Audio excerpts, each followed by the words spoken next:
decisions for the city. Pray that we'll be fair and have wisdom and treat all those in front of us with utmost respect and honor. In Jesus' name we pray. Amen.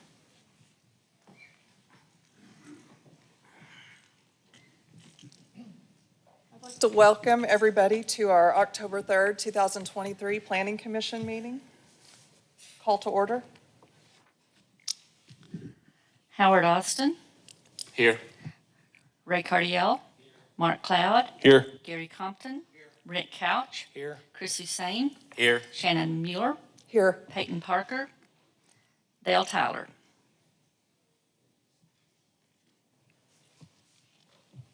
Okay, and if everyone's had a chance to look at the minutes from the last meeting, do I have a motion to approve?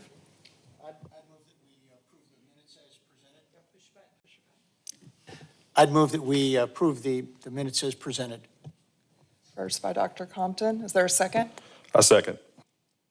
Second by Mr. Cloud. All those in favor? Aye.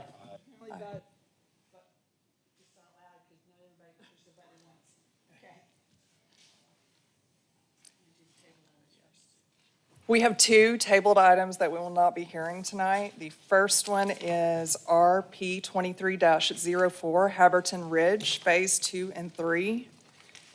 And we will also not hear B 23-108, the Community Blood Center.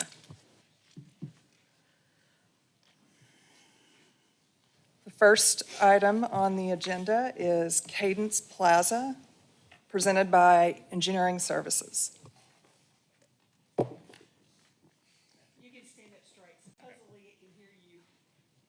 Supposedly, it can hear you when you stand up straight. Well, Brandon Rush with ESI. Let me say, very excited to be first one here at this. We're working on it. It needs to be turned up a little more. Crank up the volume. Well, I'm excited to be the first one here in the new room. So, Sam, did you turn it up just a little bit? is that better? Need some more. Okay. Well, this is a project that was approved a while back, expired. We're coming back for reapproval. It's essentially the same project, 3 buildings, 2 12,000 square feet, 1 almost 11,000.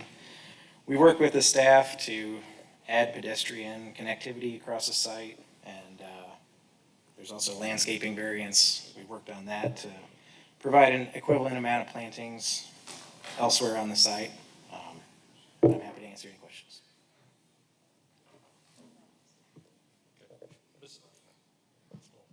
Besides standard comments, there's lighting plans required displaying at least 1 foot candle in all parking and pedestrian areas. There's 3 parking spaces between the dumpster and the west entrance from Mays, and at least 3 spaces at the south end of 3445 West Sunset that do not have adequate light coverage. We'll need a stamped concrete crosswalk and handicap ramps for the 2 ADA spots on the east side of the complex to get to 3505 and 3559 West Sunset. And then, as Brandon said, there is a variance for foundation landscaping. Engineering comments, submit updated drainage report. There's a CTV box that's shown in conflict with the proposed sidewalk that may need to be relocated. Show concrete aprons on the paving plan and submit floodplain development application. You good with all those? Yes, I would ask, we do have a pedestrian connection between B and C. Would it be okay if we just move that one down to where Ron indicated instead of having both? Would that? Okay, let me look at that tomorrow, because the one set of plans I looked at, I didn't see that there. So there may have been one that came in that, while I was gone last week, that I haven't seen. So let me verify that.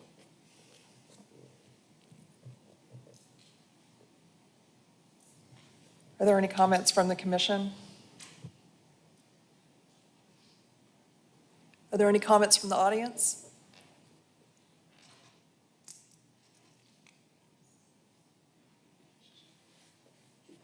Is it okay to do the variances together? Sure. Okay, that's a call for the vote. Call for the vote by Dr. Compton. Austin. Yes. Cardiel. Yes. Cloud. Yes. Compton. Yes. Couch. Yes. Hussein. Yes. Mueller. Yes. And then the large scale is a motion subject to staff comments. Motion subject to staff comments. Motion by Mr. Clapp, Second. second by Mr. Austin. Cardiel.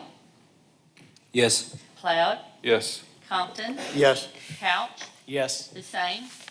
Yes. Mueller. Yes. Austin. Yes. Thank you. Thank you. The next item is B 2365, Alberto Gonzalez Tenorio and Laura Hernandez, presented by Laura Hernandez.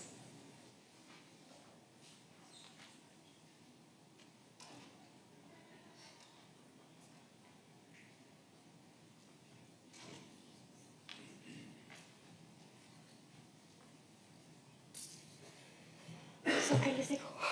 Do you have your drawing? They should have it. We have a drawing, just a second. Can you, Right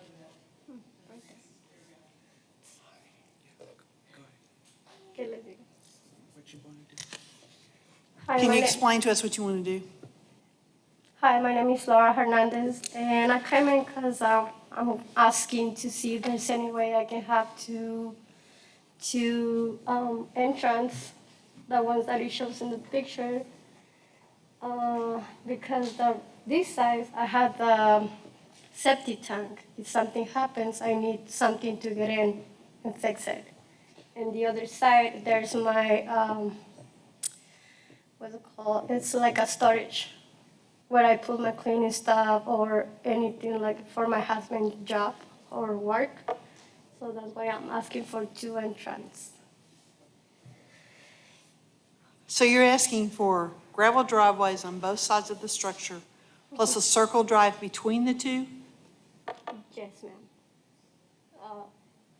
Exactly how it looks like in the picture. With the grass around. Okay, would it be possible to pave those sometime in the future if you did a bill of assurance and pave them within a couple of years? ¿Usted quiere que lo pavimente en un futuro, como en unos 2 años, o usted lo quiere dejar como grava? Lo quisiera dejar como grabado, no me puedo comprometer. She wants to just leave it with gravel. She says that she doesn't know if in 2 years she can afford to have it paved. Could you have a portion of it paved in three? That's a lot of gravel in the front of the house. Una porción puede ser. Yeah, maybe. She can work with that, just a portion. What portion are we talking about? The gravel circle drive? ¿Cuál porción? Si digamos que si un día lo hace, ¿qué porción? ¿El de enfrente o los de lado? Es de enfrente. She can do the circle drive that's paved, and then the sides is gravel.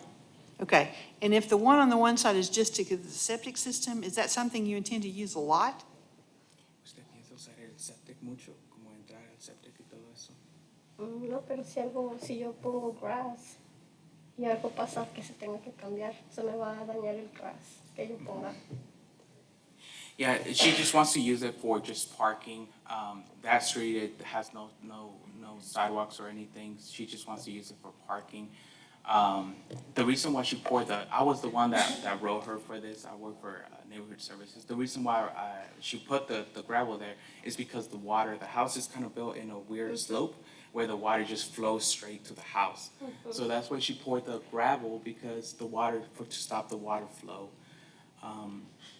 Yeah, she's thinking of parking cars on the side, so those two, the property. How many cars are you parking on this side? ¿Cuántos carros piensa Solo. parquear? Como cuatro. She has like 4. She has older kids that she has 2, some for her and some for her kids as well. Katie, have you looked at this from a storm drainage standpoint?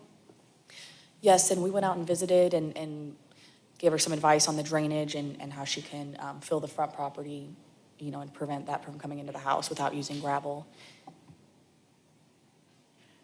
So what you're saying is the gravel on the side where it's low could be fixed with grass and stuff rather than putting gravel over? Right. Okay, you still want gravel on both sides and the driveway? Yes. Is there any comments from the commission? Any comments from the audience? And again, what was the reason for you putting gravel on the left side? If we're looking at it right now, this point, on the left side, en la izquierda. ¿Por qué razón quiere poner la grava ahí? ¿En qué parte? ¿De este lado? En the left side, en la izquierda. Sí. ¿De este lado? Okay. Esa es una entrada para donde tengo un storage. I have a storage for my cleaning stuff. I have my cleaning company. So I drive through by the storage and grab all the cleaning stuff or machines for cleaning, like, big machines. So I have to go I need to use that entrance to grab all that cleaning stuff. Is this the only location for your business, and do you have a business license at this location? Yes, ma'am. Not yet. I just moved in last year. Okay, you don't have a business license from any other location? Tengo licencia de mi negocio, pero todavía no. En esa propiedad no la tiene. ¿Sí? ¿Tiene otro negocio en otro lado, como un headquarters? She has a business license with the state, but not with the city. With the city too. You have one with the city? Mhm. For that address, or? Yeah. Mhm. You have a home office for that business? Not yet, ma'am. I just moved in last year, so I'm working on it. So that's why I can't afford. I'm thinking to see what I'm gonna do with the place. I don't know if they're gonna let me put an office right there or something like that. So Do we know how this property is owned?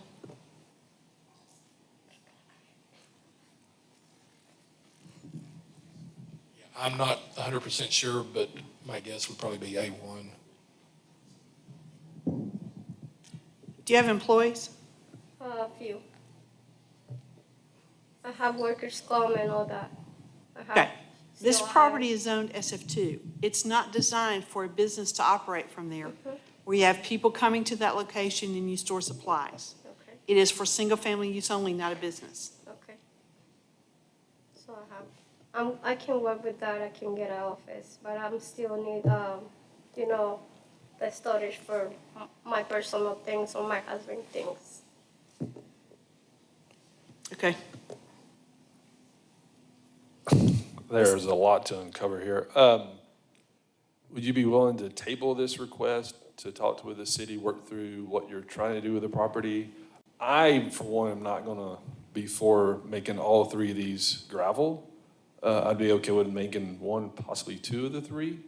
But there also seems to be some issues with what you're doing with the site, as far as what it's zoned for and what you're actually doing. Love to support you, but I think maybe we need to conversate a little bit longer and get a little bit better direction on what you're trying to do to give you the best option.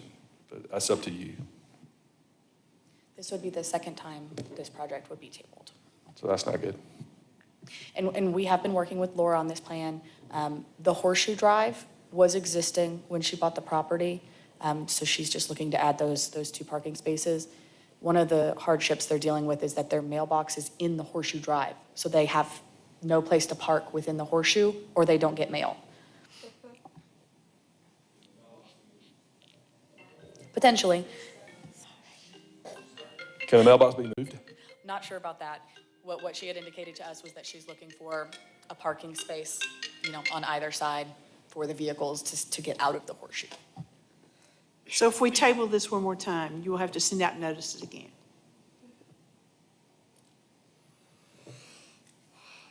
I wasn't aware that you were operating a business there. This is the first I've heard of that, so that's why the questions came up tonight. Did anybody else know that she was operating a business there? Okay, I don't think we've had any of those discussions. I know it delays things, but I would suggest that you table it, come in and sit down, and let's talk about long-term, what you want to do with this and how we could work out something where you could get a bill of assurance to do for a short time, and then you're going to have to move your business to a different location. You agreeable to that?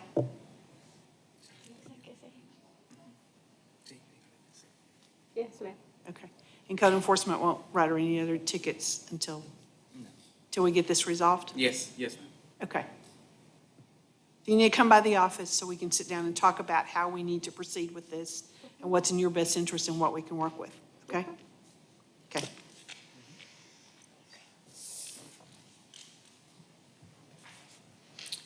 The next item is B23-103, Thomas and Peggy Maringer, presented by Thomas Maringer.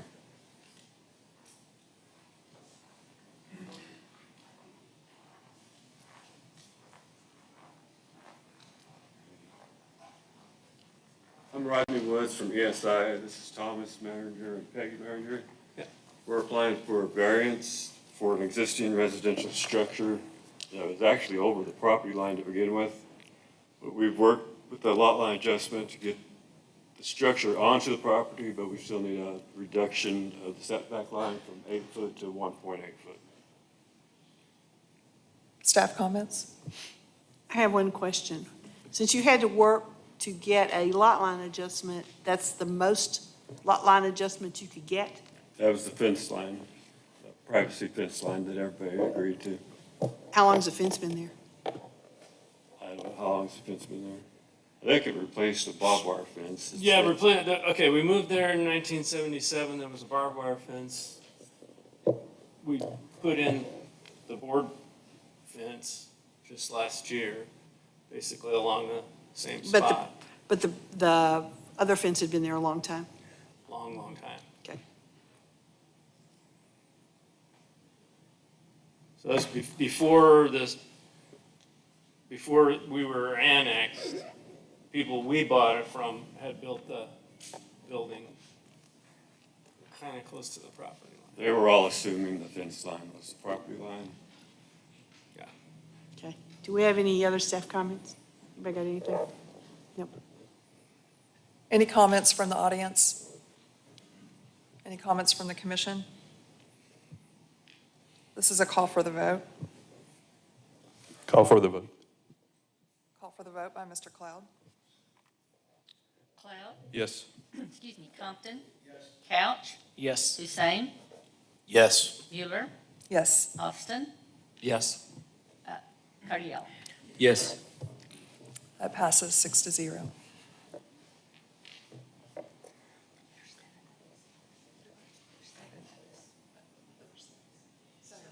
That passes 7-0. Thank you. Okay, thank you. Next item is B23-104, Vic Enterprises LLC, presented by Tanya Barrios.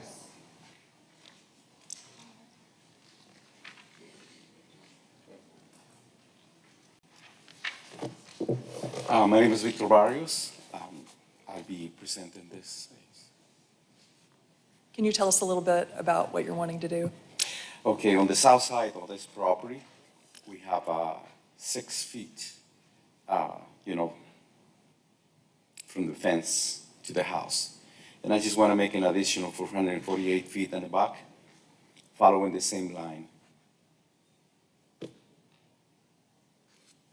Staff comments? Any comments from the fire department, building inspection on this one?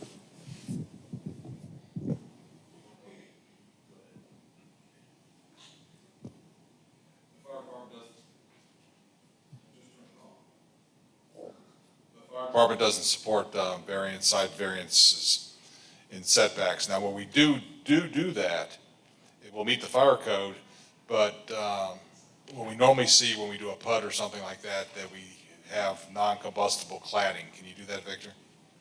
No vinyl siding, use No. brick or hardy board. Yes, cement. Yeah, Yes, sir. then we can support it. And you're committing to use that kind of material on the side? The existing structure and the addition? We can't make them do anything with the structure. Yeah. Okay. If you take off the old siding, though, then we would want to see hardy board. Yes. Are there any comments from the audience?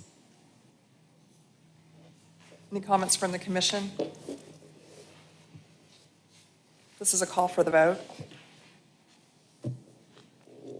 Call for the vote.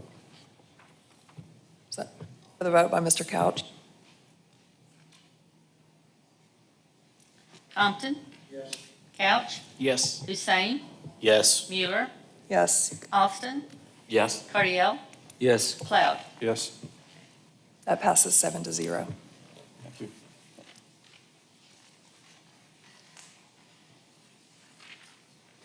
Next item is R23-46, Amanda A. Berganza, presented by Fletcher Hall.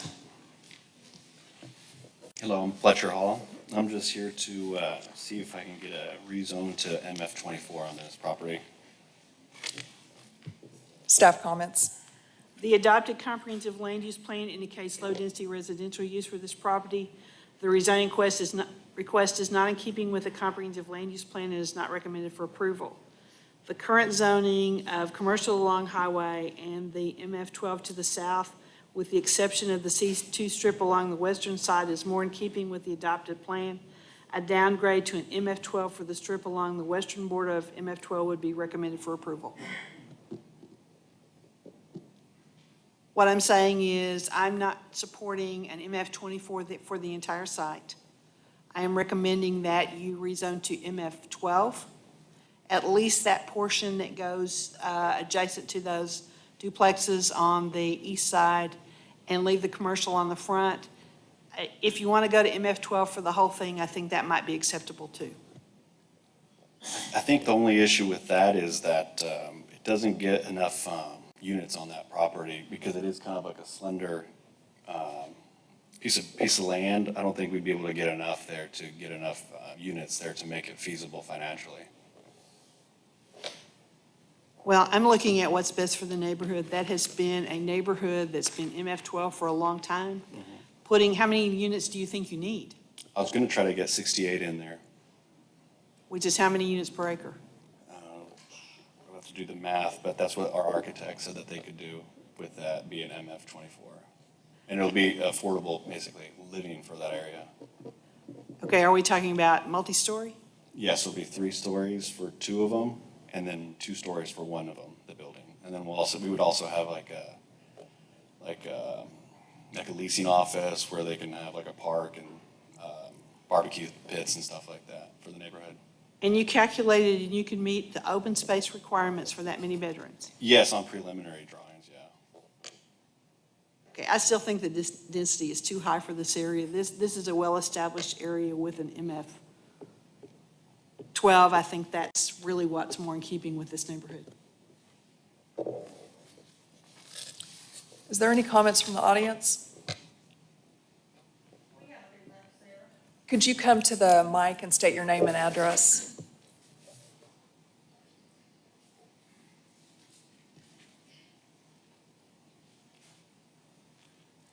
Okay, my name is Carolyn Toddy, and we own the duplex on McMillan Street. It doesn't touch, it's the right next to it touches. And we've had that duplex for a long time. It's a nice area. So I'm worried about it myself. So you didn't support 24 units per acre? I'm sorry. You don't support 24 units per acre on that tract? I don't understand all that, I'm sorry. Well, they're talking about 3-story, multifamily. No. Okay. Is that what you're saying? Okay. No, I don't support it. Is that it? Yes, thank you. Is there any more comments? No, I brought an engineer with me that would be helping with this. Did you guys need to ask him any questions that maybe I couldn't answer? Really, right now, all we're talking about is the highest and best use. If you get it rezoned, we'll deal with those issues. Our concern is going to be the number of units, the parking spaces required, the open space, and how do you take care of the detention on that site? Okay. I'm with our planning department. I love infill, love it, support it, all about it. But I think in this scenario, commercial at the road, the front where it shows it now, and MF12 is the best use for this land. I get that That may not be the most feasible from an economic standpoint, but from a land use and what's there currently, I think that's the best fit for it. So I would support that as well, but if you're asking for M24, I can't support that. So you guys would, so you're saying that you would allow the commercial up front and then the entire back to be multifamily 12? That's Or- what my recommendation is right now, yes. I think you also said you might support the whole thing being MF12. I think that would be much more acceptable than all of it being MF24. And if you want to table this and come in and sit down and talk to me about it and how we could work out some other arrangement, I'd be glad to do that. Yeah, we can do that. Okay, do you want to table this and then schedule a meeting to come in and talk about it? Yes. Thank you. Thank you. You need to contact the office and set up a meeting, and you probably won't get one this week. Next item is C23-10, El Toragaz Salvadorian and Mexican cuisine, presented by Julio Lemus.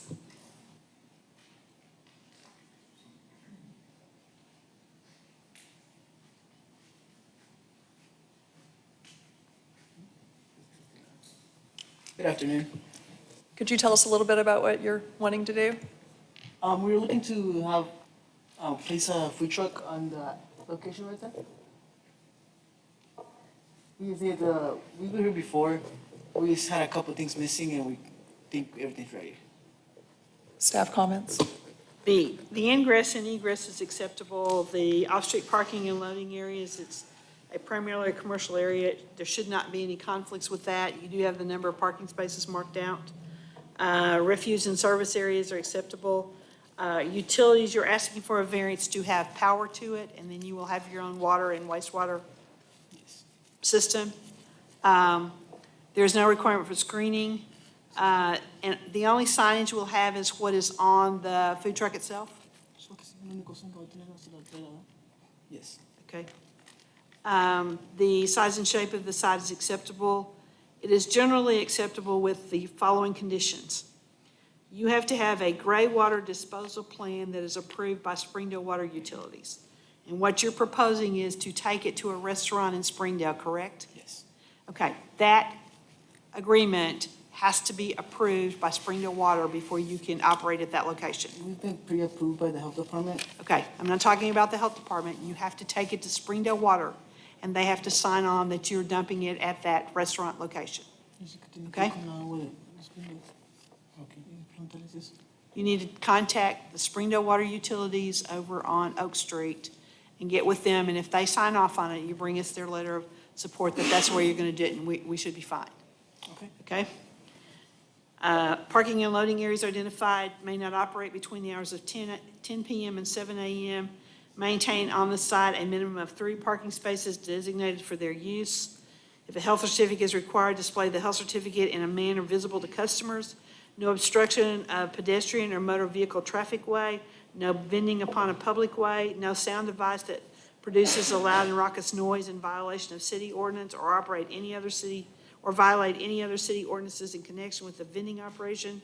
Keep the vending site clean and free of paper refuge of any kind generated from the operation of their business. All trash or debris accumulating within 20 feet of any vending stand collect and deposit into a trash container. Submission of a approved gray water disposal by Springdale Water Utilities and submission of an approved grease disposal method approved by the Arkansas Health Department. And I think you're using grease deposit or disposal at the restaurant as well? Yes. Does your health department certificate say they accept you taking it to the restaurant? Dice que sí, el certificado del Departamento de Salud. Solo falta la inspección para los demás. Okay, so right now he said he only has the pre-approval. They still have to wait on the inspection. Because have to do it Okay. after we have this. That's fine. permission from there. Okay, that's fine. You just can't get a business license for a vending machine, a vending truck at this location unless you have those in place, if it's approved by the planning commission today. Is there any comments from the commission?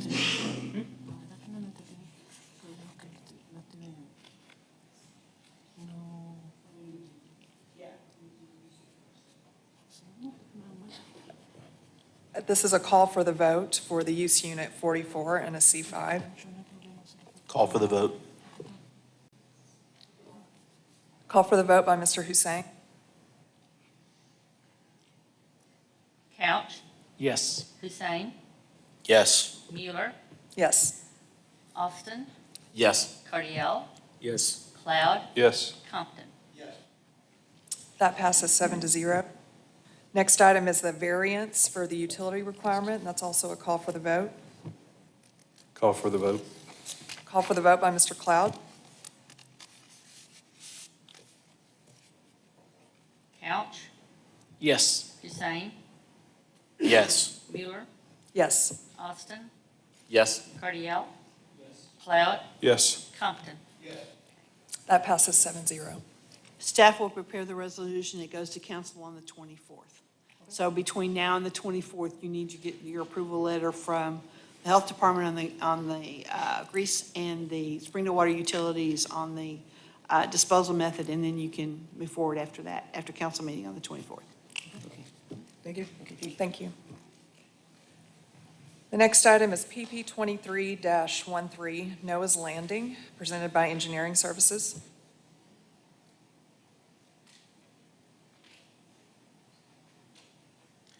Hi, Josh Haley with ESI.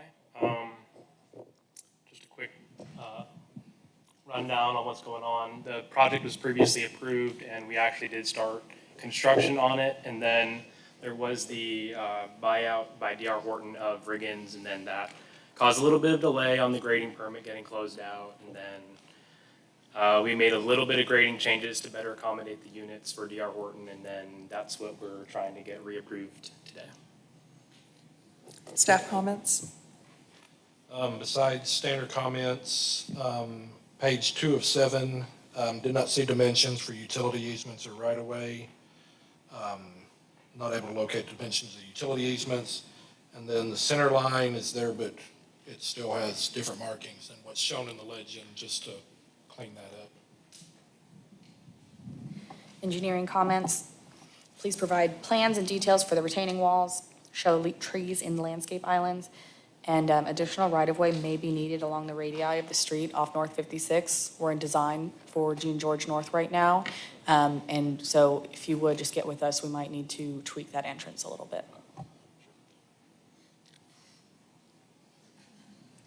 Are there any comments from the audience? Any comments from the commission? This is a motion subject to staff comments. Motion. Motion by Mr. Cardiel, Second.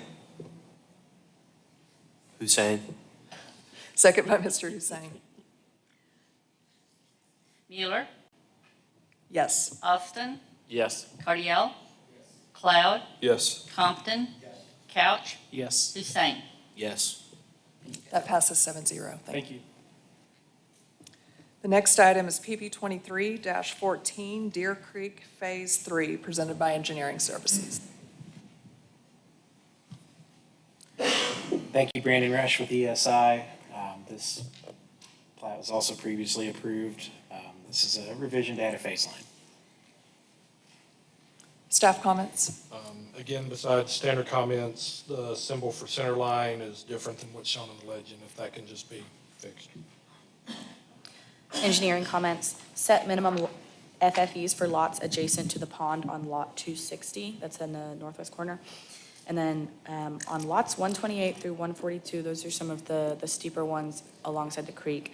Based on the minimum FFE, those will not be able to be walkout basements, so just wanted to throw that out there in case that's something that you guys were considering that might need to be adjusted. Okay. Are there any comments from the audience? Comments from the commission? Could you come to the mic?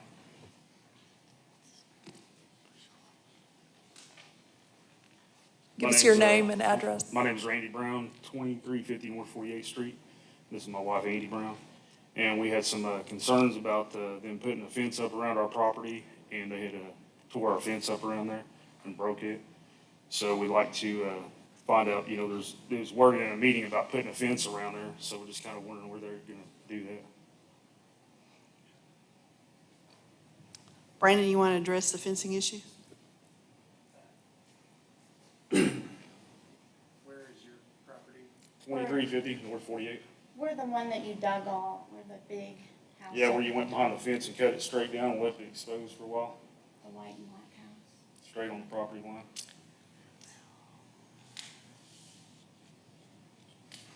And someone said in the meeting, I think it was back in June or July. They're directly that east of Phase 1, fence Brandon. around it.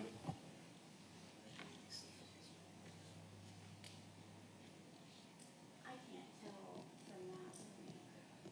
We're actually on North 48th Street.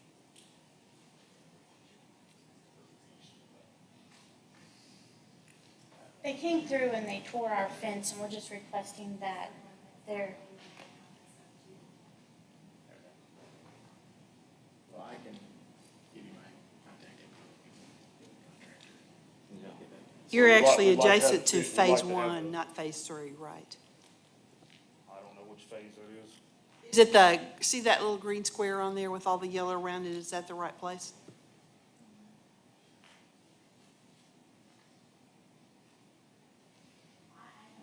Oh, you're talking about over here? Like under where it says Salomon? No, along 48. Yeah, that's it, yep. So all around that on the west side and the north side. So they come through and clipped our barbed wire fence, and it's busted in several different places, and I've had the city out there to talk about it. And they said, we don't have no livestock. Well, I'm fixing to have some livestock out there, and I need my fence either fixed or replaced. And somebody got here in a meeting in June or July and said that they were gonna put a fence up around there before they'd be able to get their plat approved on the gutters and the curbs in the street, and there's still no fence. Can we get somebody out there to look at that? We've been out there to look at it a few times. I believe they are so they're behind Phase 1, but they're directly adjacent to Phase 2, which has not been final platted yet. So at the time of final plat, that's when the fence would need to be installed. Brandon, can you make that note and make sure your client knows that? And then my other issue is with the North 48th Street. My property goes on both sides of the street, all the way across the street. And I had asked to run a water line to my house through the water department, and they said, no, you cannot do that up along the side of the street. I had to stay so many feet off the street, and had to go get everything approved with easements to go through everybody's yard and all that, and had to do all that nonsense and everything. And then the city, or not the city, but the water department sent us a letter about where these guys are gonna get their water and sewer from. And we went to the meeting, and everybody on 48th Street said no, and they said, okay, well, that sums that up. They'll be getting it from 56th Street. And now all of a sudden, these guys come down through here and tear the whole 48th Street up. That 48th Street is a disaster, and I don't understand how it's even gonna handle the And load it of traffic. already was I mean, you Yeah, guys it's like know a one lane. It's terrible anyway. So something needs to be done between where it stops behind Walmart to right there where they put their entryway in. Because, I mean, it's so narrow through there, this fall off in the big ditch. And they've come over there and moved all my rock out in front of my ditch that the city had put up against my ditch to keep the water. And now my rock's gone from there when they put the drain culverts in. So I need to know who's gonna replace that. or how Katie, that's have gonna be you been taken out care there of. lately and looked at that? Yes, so the water line you're referring to that they voted on at the Water and Sewer Commission was a large distribution pipeline that's coming from a Beaver Water pump station. That is still being located at under 56th Street. This development is doing a main line extension under 48th Street. When you did yours, it was probably a private service line, which we can't have in the right of way, and that's the difference between it's a service Well, I versus asked- a I main asked line. about running a main service line too, but I was. Sure, and I can't speak for Springdale Water. But we have been out there and inspecting the work. We saw them Since I own filling both it sides of the yesterday. street, I wouldn't have been notified of it. But the thing I'm sorry? is, right now, I said, since I own both sides of the street, if you look at my survey, my land goes to the other side of the street, from pin to pin. So, I mean, I understand there's a right of way, but still, would you not notify me before you did all that? And tear the street You would have all been up? notified because I mean, I pay of this taxes on- planning I pay commission meeting. taxes on it, that's what I'm saying. So, now North 48th Street is just a disaster. It's like there's one lane. We had 2 lane that you could fit one car on, and now everybody just stops. Nobody knows where to go. It's just a disaster. Katie, can you address the street situation on 48th Street? We went and looked at it on Monday. They are having a couple issues with flaggers. They have flaggers on site, but I mean, I don't think they're doing a great job, so I completely understand the frustration there. When we were there on Monday, they were backfilling the trench, and Public Works should be coming to do the final asphalt. I don't know when that's scheduled, but I mean, the water line's in, it's ready to go. We just need to fix the surface and open the road up again. Well, they have filled it in with asphalt, but people just driving, they don't know There's not enough where room to to go, get down the what to street. do. It's They so all narrow. just sit. And all in front of my house now, all the asphalt's like this from all these guys out there working along the ditch side. And I have a major water issue on that ditch side of there. It's washing my land away. Katie, can we do some more look into that and work with the utility companies? We can't help you tonight. We'll note the problems and somebody will get back with you once we've had a chance to look at it. Okay?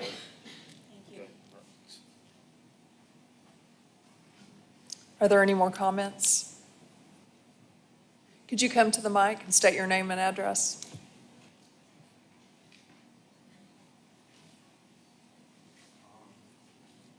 Trying to see the map here and I cannot locate my. Can you give us house. your name and address, please? My name is Ivan Mosquera. I live at 2521 North 56th Street.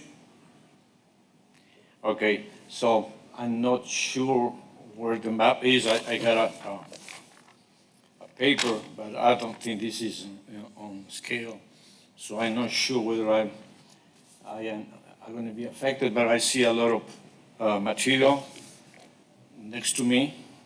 And I was wondering about keeping my entrance level because it's from my property line, there is a little incline, gradient, I think it's called, like 30 degrees. So I try to keep that thing level. But now that they've been digging, the thing is going to go and even deeper. So erosion is going to be a problem. But I haven't been able to follow that. So I don't know whether I am too early to complain about anything because I haven't seen, but some digging, and but that's the main thing. I have a line, appropriate line with a fence, an old fence. They have some trees right there in the proper line, and an old fence. I'm trying to keep that level. Well, they shouldn't be working off of their property. They shouldn't be working on your property. Brandon, do you know where this adjacent property owner is? Sir, what was your address again? It's 2521 48. Did you say 56? Can we open the GIS maps and put them on the screen, Sam? That's county line right there, yeah. And I am 56, and that's the middle line? Yeah, in the red. Tower Ridge, yeah, so I might be just north, you know where it's Lavison? I am right. Brandon, can we let you visit with him? Do you have something he can look at a little bit easier? I know where he's talking about now, but yeah, no. Okay, can you address his concerns about his fence line? So it's, you know, how it's a little. Yeah, yeah. We can get with the contractor and make sure that they're not on your property. We will get with the contractor and make sure that they are not grading on his property and fix any issues if there are issues. Okay, do you understand what he's telling you? He's going to get with the contractor I got it. to make sure that they're not getting on your property and fix anything that has been disturbed. Okay, That's the main concern, so I'm gonna keep it like that. Okay. All right, thank you. Thank you. Any more comments? Any comments from the commission? This would be a motion subject to staff comments. So motion. Motion by Mr. Have a second? Second. Who said this? Second by Mr. Couch.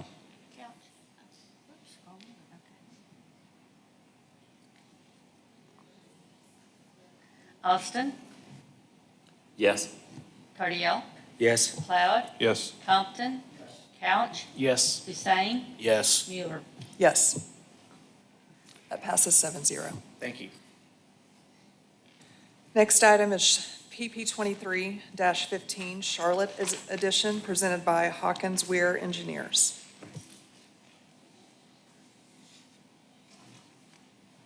Hey, good evening. My name is Andy McCollum. I'm with Hawkins Weir Engineers, and this is the development for the club car wash at the corner of Don Tyson and 48. Staff comments?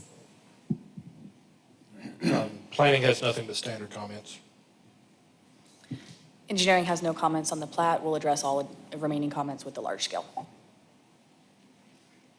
Basically, what you're doing is moving the car wash off the corner. Yes. Creating a lot that actually fronts out onto 48th Street, That's correct. Yes. Are there any comments from the audience? Any comments from the commission? This is a motion subject to staff comments. Motion by Dr. Compton, Second. second by Mr. Cloud. Cardiel, Cloud, Yes. Compton, Couch, Yes. Hussein, Yes. Mueller, Yes, Austin. Yes. that passes 7-0. Next item is PP 23-17 Brentwood Village, presented by Ashley Williams, D.R. Horton.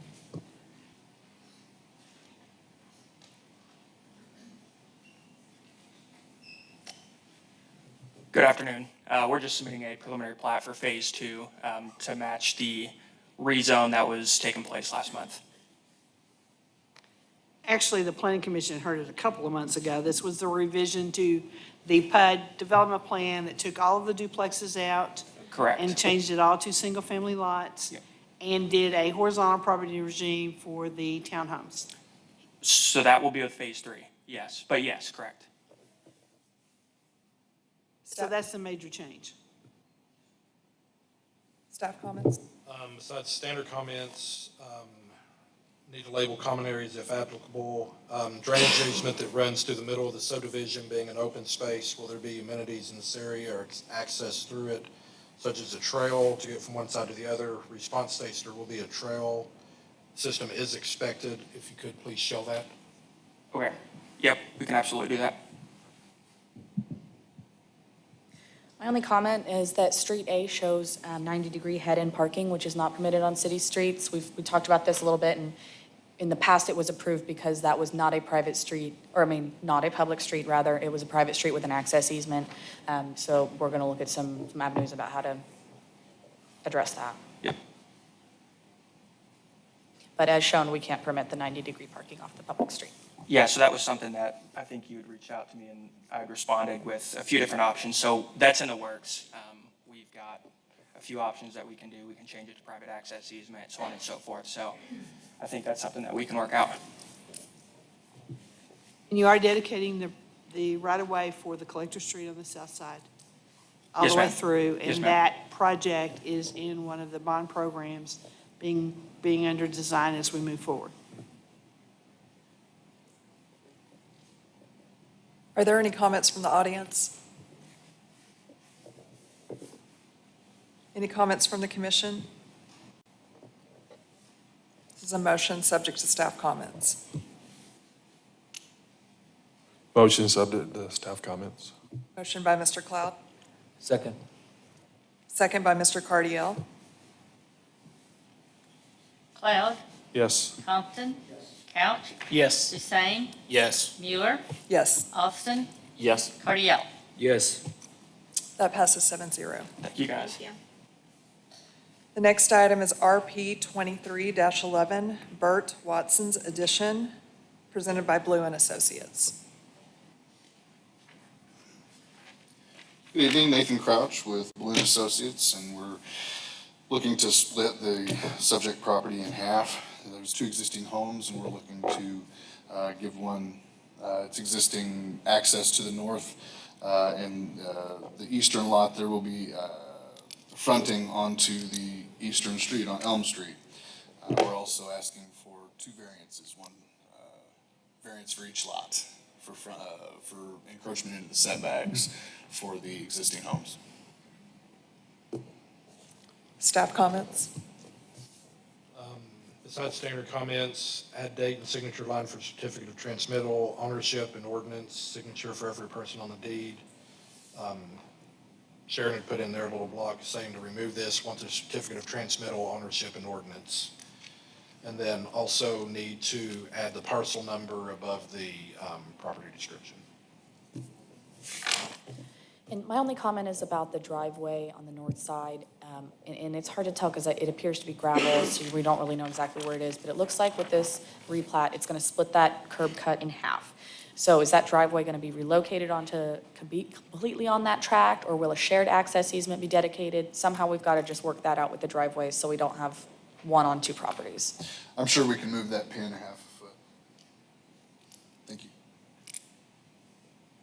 Are there any comments from the audience?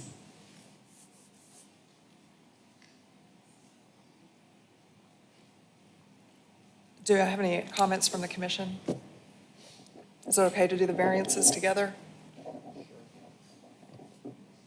That will be a call for the vote. Call for the vote. Call for the vote by Mr. Hussein. Compton. Couch. Yes. Hussein. Yes. Mueller. Yes. Excuse me. Austin. Yes. Cardiel. Yes. Cloud. Yes. That passes 7-0.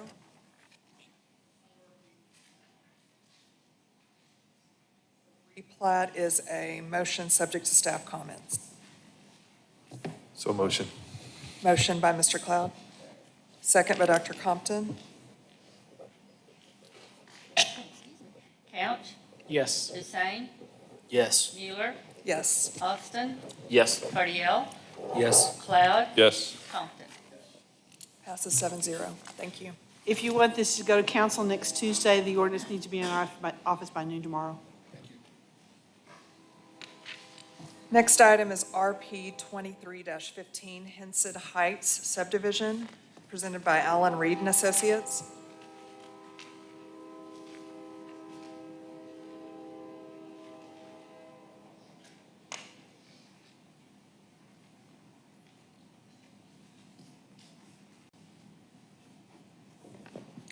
Good evening. My name is Alan Reed. I'm here on behalf of Tim Moldenhauer, who's asking to replat a portion of Tract 8 of the Henson Heights addition into 2 new lots.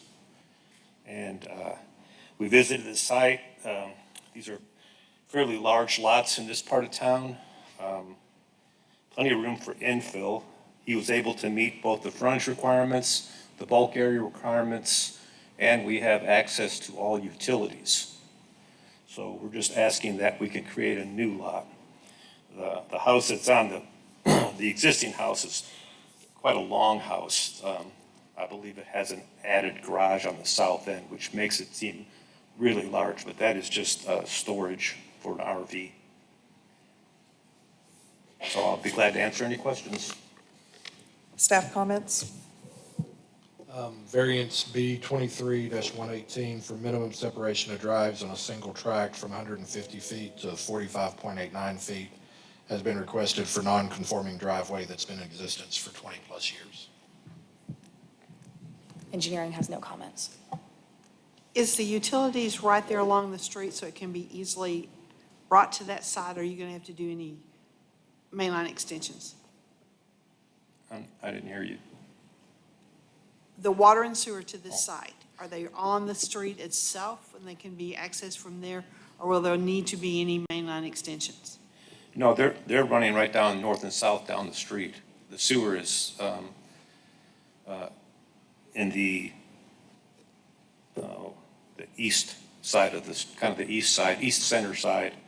The water line is on the west side of the street. They'll be able to tap right into it from their yard. Okay, a plat can't move forward until there's water and sewer on the site. So those will have to be done before we can sign the plat. I mean, the main lines are in your right of way. The main sewer line, the main water line run right down the waterway, and all the houses there stub into it. Their meters are out there in front, and Okay, you won't have to do anything but a service extension. just service is all we'll need. Okay. Yeah. Are there any comments from the audience? Could you please come to the mic, state your name and address?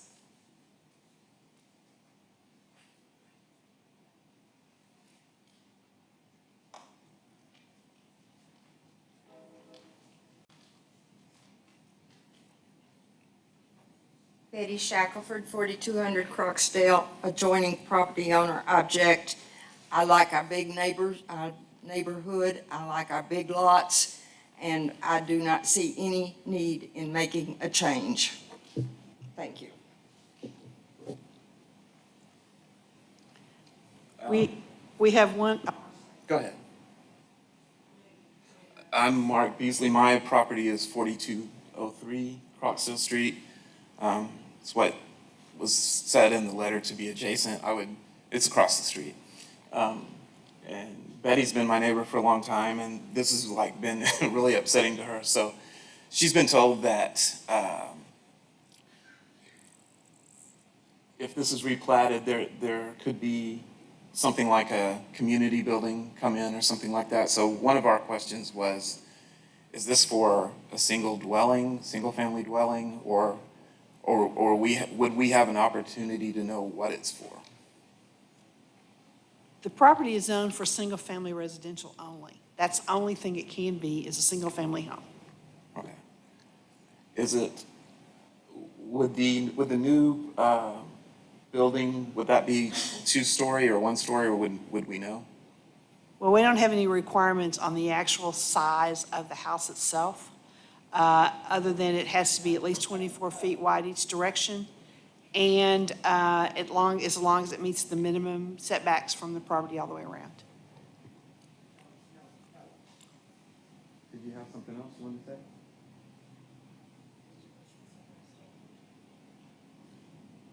Did you have something else you want to say, Becky?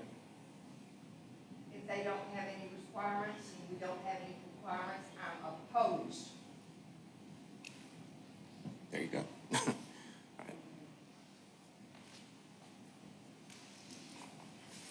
Dan and Donna Windler, 4304 Croxdale. We are an adjoining property.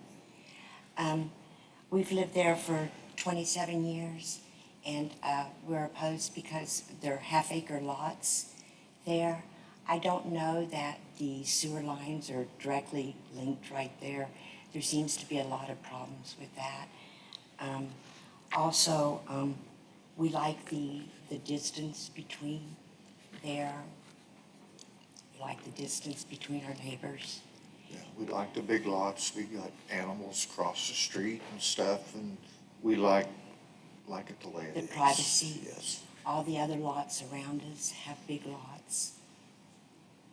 Is this a subdivision? Yes, it is. Very old houses there. Is there any type of POA or? I'm not sure if there is or not, no. But I think that there were, when this zoning was initially done, that there was some zoning where that area was not to have anything built on that piece of property there. And the side property, that property there, it's like their side property is essentially their backyard, because the back of their yard is very, very small. You know if there were any covenants that were filed with that subdivision, and if they're still active? I thought that there was, that there initially was a street that was maybe supposed to go through there, and that it was not supposed to be developed on that piece of property right there, but I'm not really sure. Alan, did you find any covenants on this subdivision? I just maybe say that.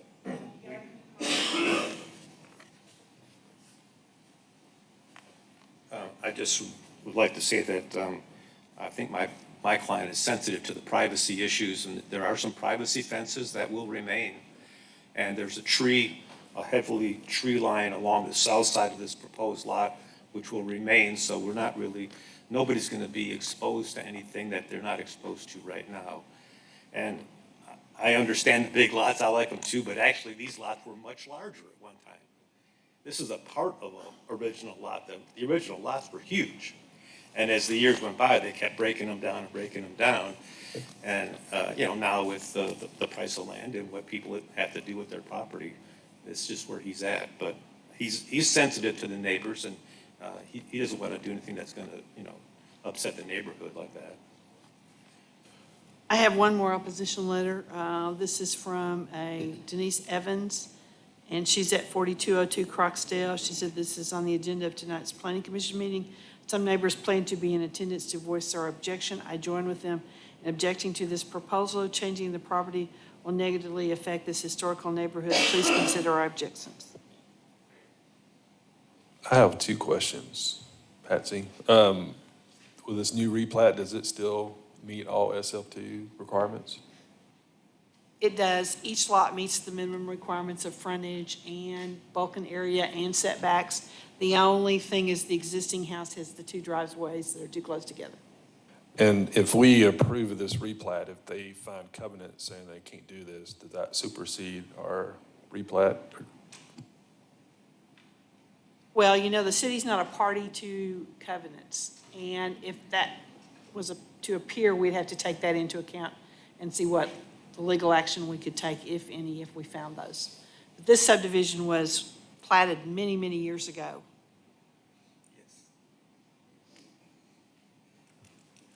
What type of fencing is dividing you from your neighbors?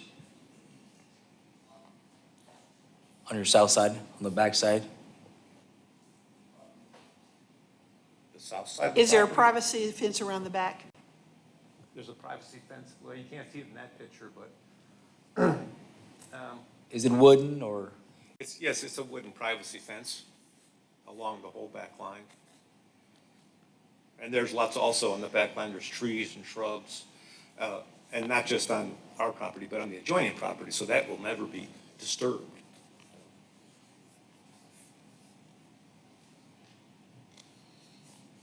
Any other comments from the commission? The variance is a call for the vote. Call for the vote. Call for the vote by Mr. Cloud. Hussein, Yes. Mueller, Yes. Austin, No. Cardiel, Yes. Cloud, Yes. Compton, Couch. No. No. This passes 5-2. Thank you. We also have the replat, which is a motion subject to staff comments. I so motion. Motion by Mr. Cloud.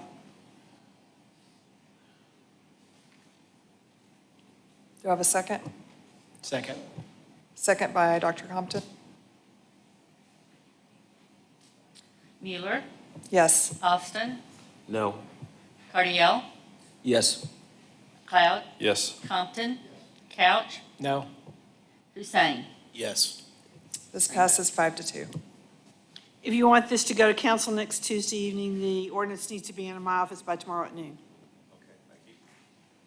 The next item is RP 23-16 Southland Estates subdivision presented by Blue and Associates.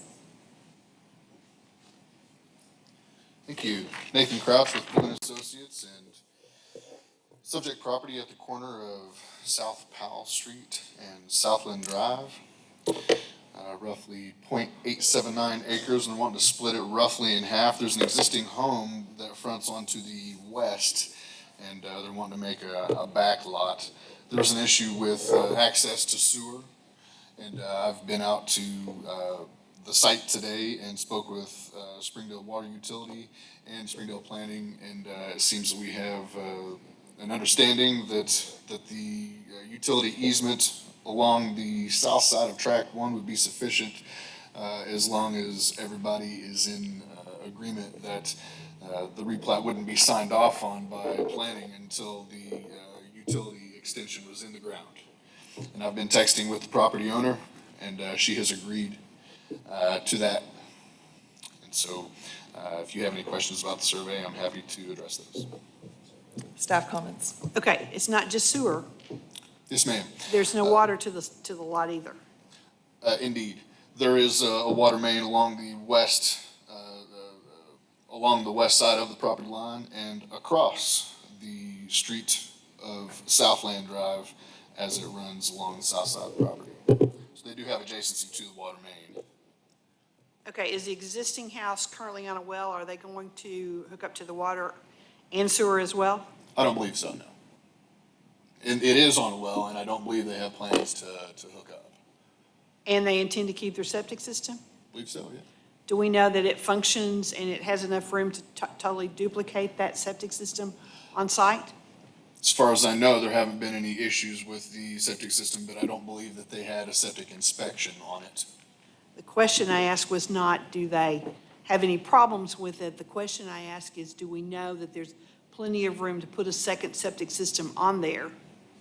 And if sewer is that close, there is a requirement that water and sewer be hooked up if you're within 300 feet. The answer to the first question about do we know that it's operating or functioning correctly is I don't know. And as far as whether they're going to connect to municipal sewer and water, I haven't had that discussion with them either. Problem being, like it is an existing site. Yes, ma'am. It's over an acre. Normally, an existing 1 acre site, if you put the two tracks together, it's pretty close to an acre. A septic system with a complete duplicate usually works on a 1 acre site. When that one site is cut down to 0.4 acres, will the septic system still work, and does it have enough room to duplicate it, is my question. You didn't ask that question. Graphically, looking at the survey, I can see there's an equal amount of space for the septic field. But other than that, I'm not going to comment on their septic system because I don't have any data on that. Okay, we're creating a situation where we have an existing structure that functions on a well and a septic system because the size of that lot works. Now we're splitting it in half to put two houses on there, and I think we would want to get both structures on water and sewer to know that we could split it, because right now we're creating a situation that may not work.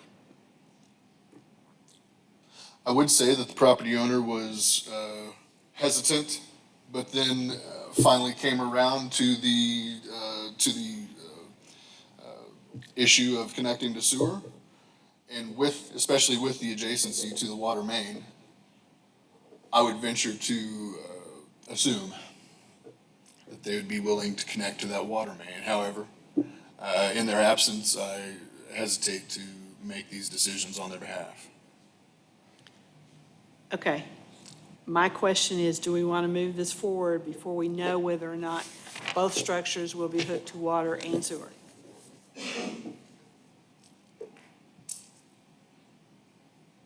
And Springdale Water's not here to answer that question.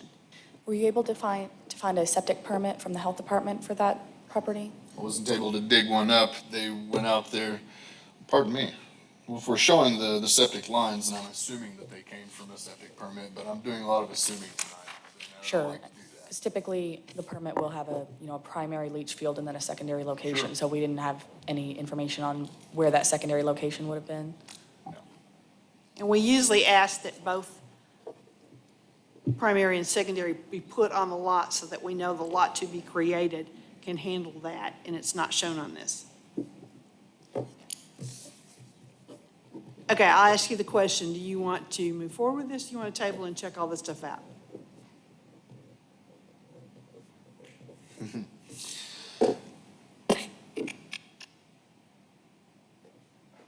If we get a denial, what's that mean for our future? We can't come back for a year?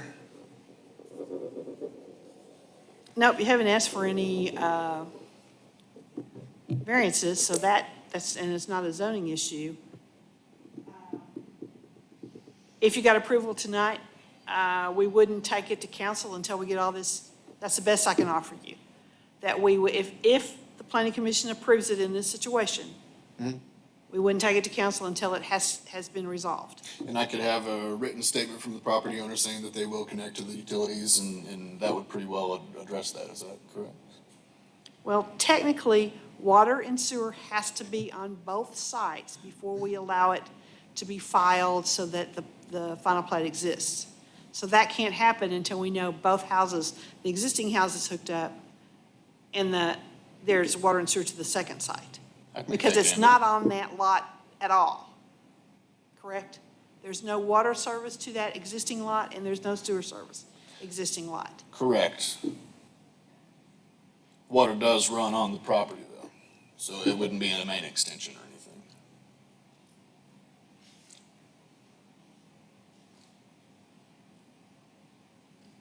Okay, I took over. Are there other comments? So if we approve this replat, are we saying we approve it pending they resolve their water and sewer issues? I'm assuming that's how you would put it together. It would be a motion subject to everything she said. Correct. So I move to make a motion for everything Patsy just said and more. Debbie just loves those kind of motions, don't you? Sure I do. It's a motion by Mr. Cloud. Just a couple. Cannot approve the structure straddling the property line. Applicant has indicated the shed will be removed. Need to add a date line for owner's signature and notary line for owners under the transmittal ownership and ordinance section. And then need to remove the duplicated director's signature line, top right of the plat. Yes, sir. And the building has been removed. All the rubble's waiting in the right of way, waiting to be picked up. Verified today. You will need two private easements for the water and the sewer to get it to across the old lot. We produced we added an easement to the plat that you haven't seen yet, but I've got it right here. I've got a hard copy over here if you'd like to see it. How are they getting the sewer to the sewer line? It's going along the south line of track 1 right there, a 20-foot easement. And it's not on this, but I've got it here and hard copy over here. I got it here. That was the easy part, is putting the line across there. Anybody That's can the draw a easy line part. on there. Do I have a second? Second. Second by Mr. Couch. Who motioned?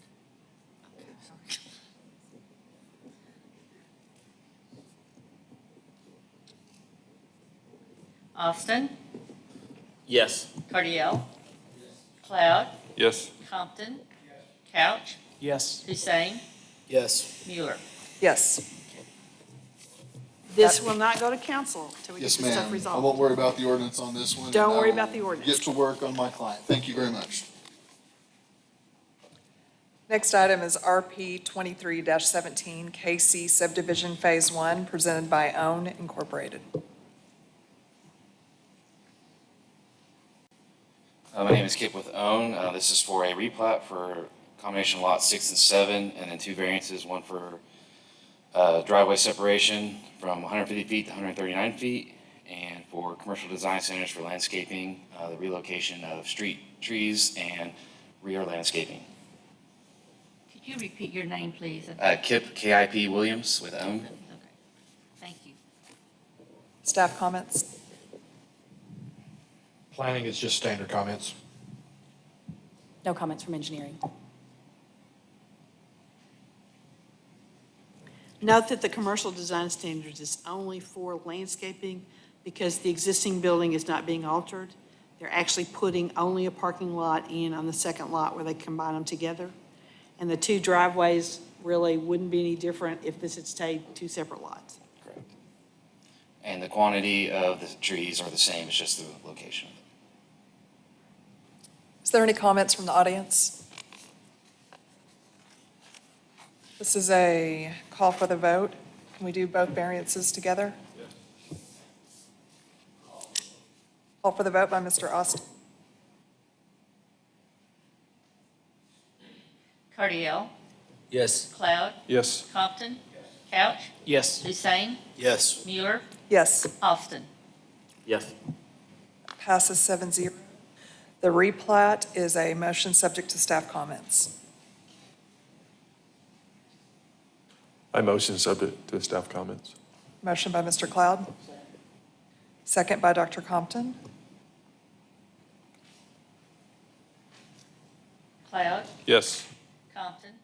Couch. Yes. Hussein. Yes. Mueller. Yes, Austin. Yes. Cardiel. Yes. that passes 7-0. Thank you. Thanks, y'all. If you want this to go to council next Tuesday, the ordinance needs to be in our office by tomorrow at noon. Okay, yes, ma'am. Next item is large-scale L23-60 JH Computer Group Office, presented by Expedient Civil Engineering.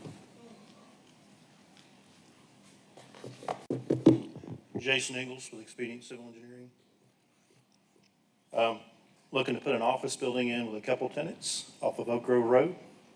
We're asking for a couple variances.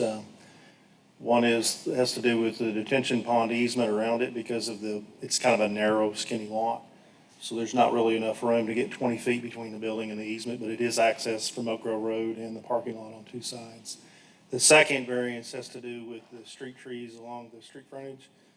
There's an existing overhead power line that runs through there, so it's difficult to get a tree in there that won't grow into that power line.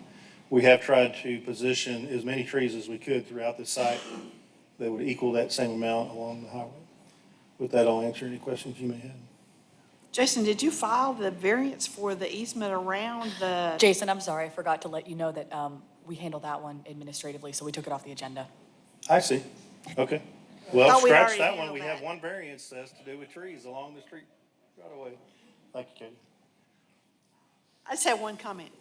It can only be office use That is mine. because there's not enough parking spaces to do Correct. anything else, okay? You're not gonna get a restaurant in there, no. You sure are not. Thank you. Thank you. Is there any comments from the audience? The variance is a call for the vote. Call for the vote? Call for the vote by Mr. Cardiel. Compton. Couch. Yes. Hussein. Yes. Mueller. Yes, Austin. Yes. Cardiel. Yes. Cloud. Yes. that passes 7-0. The large scale is a motion subject to staff comments. Motion by Dr. Compton, Second. second by Mr. Cloud. Couch. Yes. Hussein. Yes. Mueller. Yes, Austin. Yes. Cardiel. Cloud. Yes. Compton. that passes 7-0. Thank you. The next item is B23-90 Panera Bread, presented by Crafton Toll and Associates.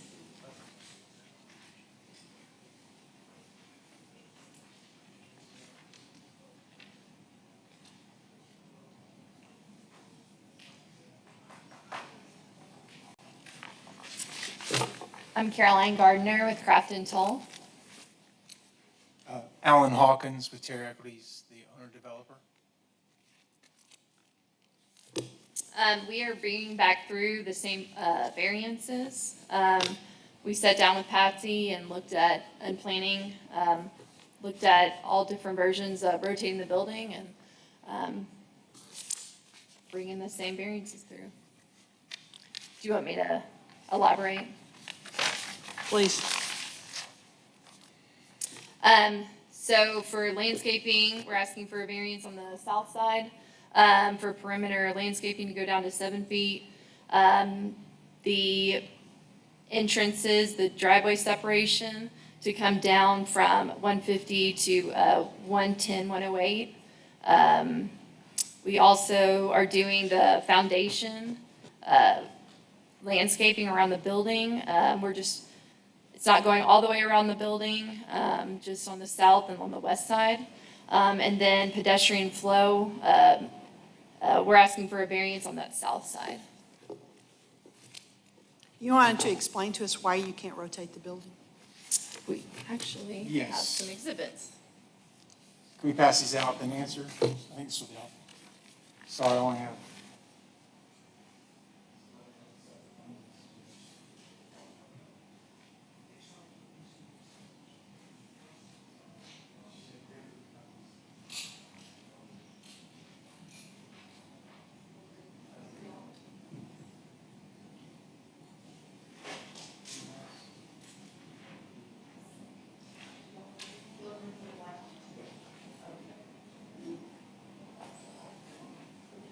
exactly what I'm saying.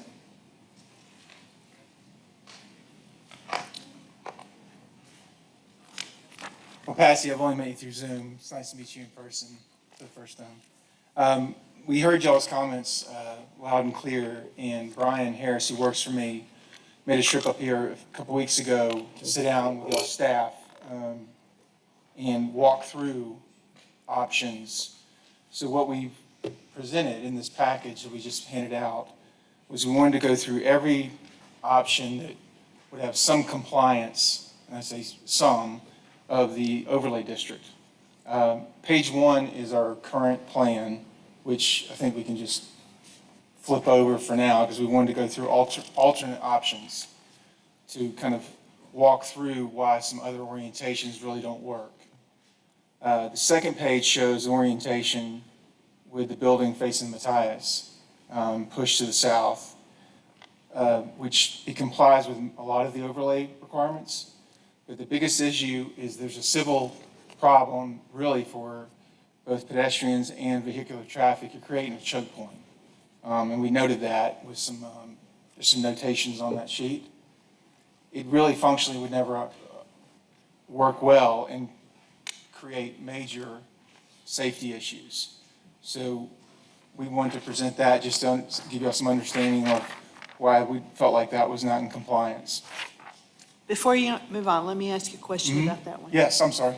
You show the drive coming out to Matthias Drive. Could it not turn and come back onto the same one that you're asking for 2 variances? Is there not enough room to put it that direction? Can I approach? So I can understand the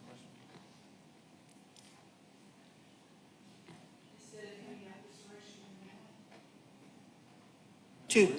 Too close to the intersection of this if you brought this drive to come directly to the south after they come out of the drive-through.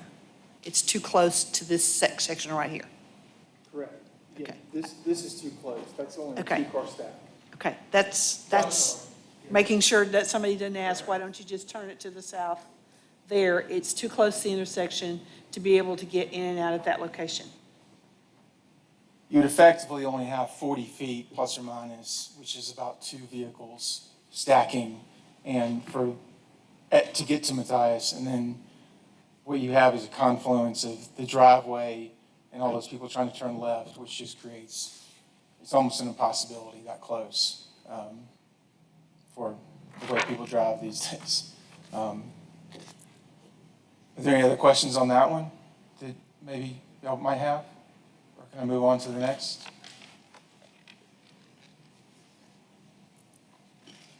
Well, the next sheet shows an orientation with the building, the back of the building facing Sunset. This would not be in compliance because you would not have a door facing Sunset. And realistically, just the back of the building is facing the most obvious and most noticeable part from all the traffic passing by.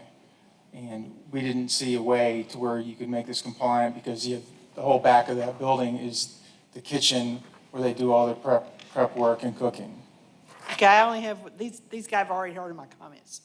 Okay. Tacos for Life was built that way, so that it backs up to the back side of the driveway and the back of the building is up to Sunset, with the orientation toward Harbor Meadows. And it's a little bit different in that they've got a lake and stuff to that side instead of on this one, in case anybody's asking. Okay. Are there any questions on that one?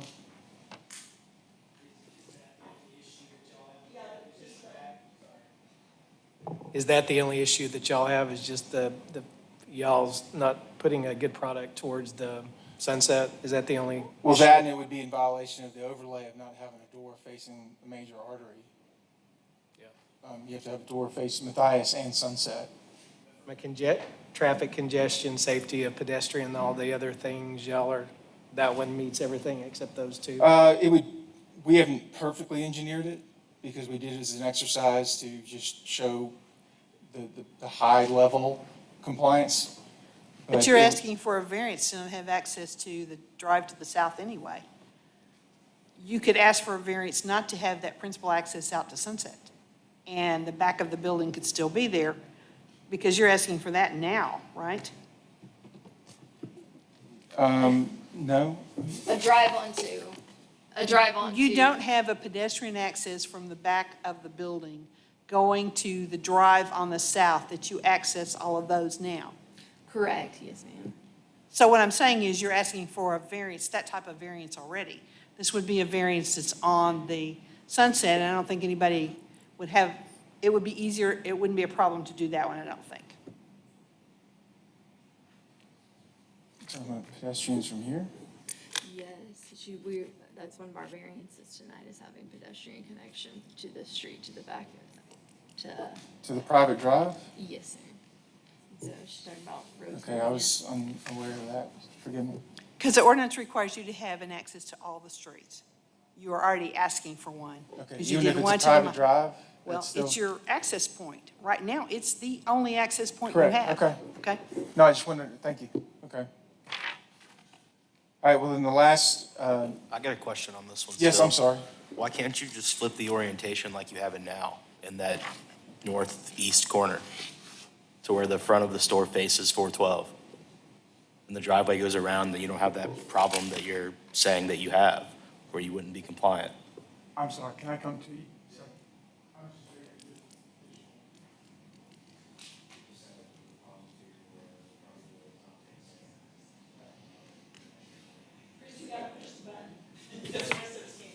Why can't you just flip the building around to where the customer-facing side is on 412 and it's in that northeast corner? And your driveway goes around the outside like you have it, and all the parking's in the middle so the pedestrians aren't crossing the driveway.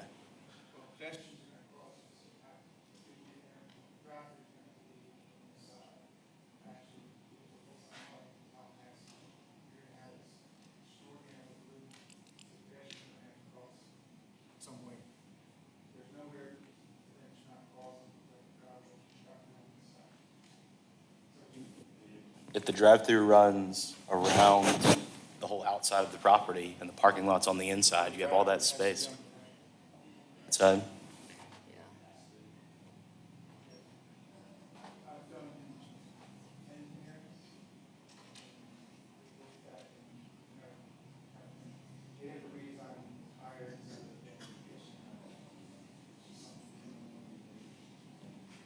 Okay, we can't design at the table, so we got to move on, because that's not something we do, is design at the table.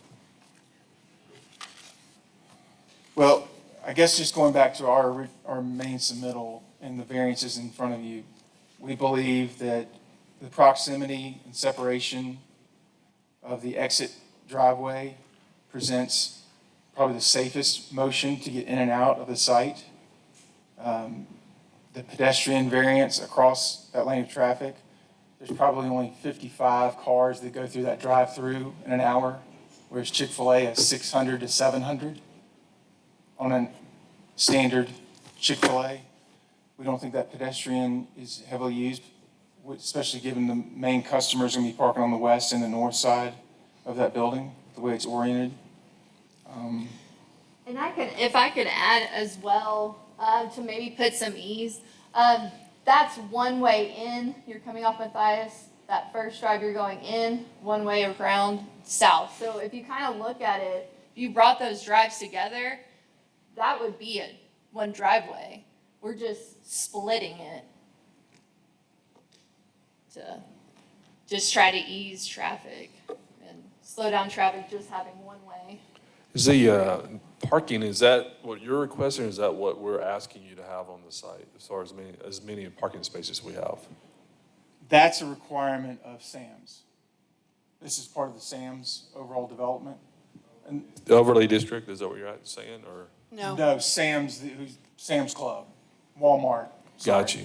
They have set their own parking minimum requirements for anything they allow on those lots, those outlots around their operation. Yeah, and restaurants typically are anywhere from 10 to 12 per 1,000 square feet of building area. Because, I mean, I'd feel better if we had less parking, to your point, the entrance, if we had, the thing looks like an arrow, fletching, if you will, the parking, the double parking there. If that was much less, where we wasn't crossing twice, two different traffic patterns. So that's why I asked the question, if there's a way to reduce the amount of parking spaces so we could not cross pedestrians, both across the parking entrance and the driveway exit, I guess, drive-through exit. So that's why I was asking the question, if there's a way to reduce that parking or, how people cross in both times. It's a covenant that Sam's would have to give their own, I guess, variance on, which is highly unlikely, given. Is there anything else? Are there any comments from the audience?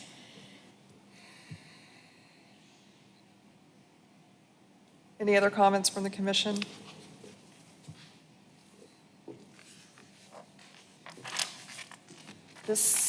Do we want to do these together?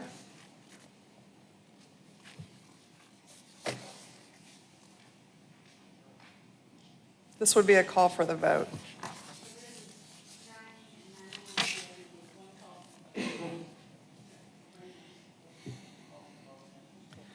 Call for the vote by Dr. Compton. Hussein, No. Mueller, Yes. Alston, Yes. Cardiel, Yes. Cloud, Yes. Compton. Yes. Okay, did I leave somebody? Oh, Couch, sorry. You're good. Yes.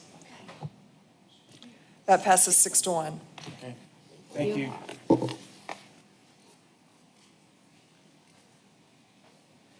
Next item is B 23-106, ELB Land Holdings LLC, presented by ELB Land Holdings. Yeah, Ed Blaylock on behalf of ELB Land Holdings. Can you tell us a little bit about what you're wanting to do? Basically, we have that old house right there. And you can see the gravel parking lot right there. We moved into that building and we actually intended to knock it down and put a new office building. We're gonna put in about 2 to 3 times the size of what we needed and rent out the rest. And that's right when COVID hit. So it wasn't time to rent out office space. So now we're back to looking at going ahead and knocking that down. In fact, I talked to the neighbor today about maybe purchasing their property and adding to it. So basically, we just have that as like a temporary fix. If you go from our place down to Elm Springs, pretty much every single house, every single commercial building has a gravel driveway and everything else.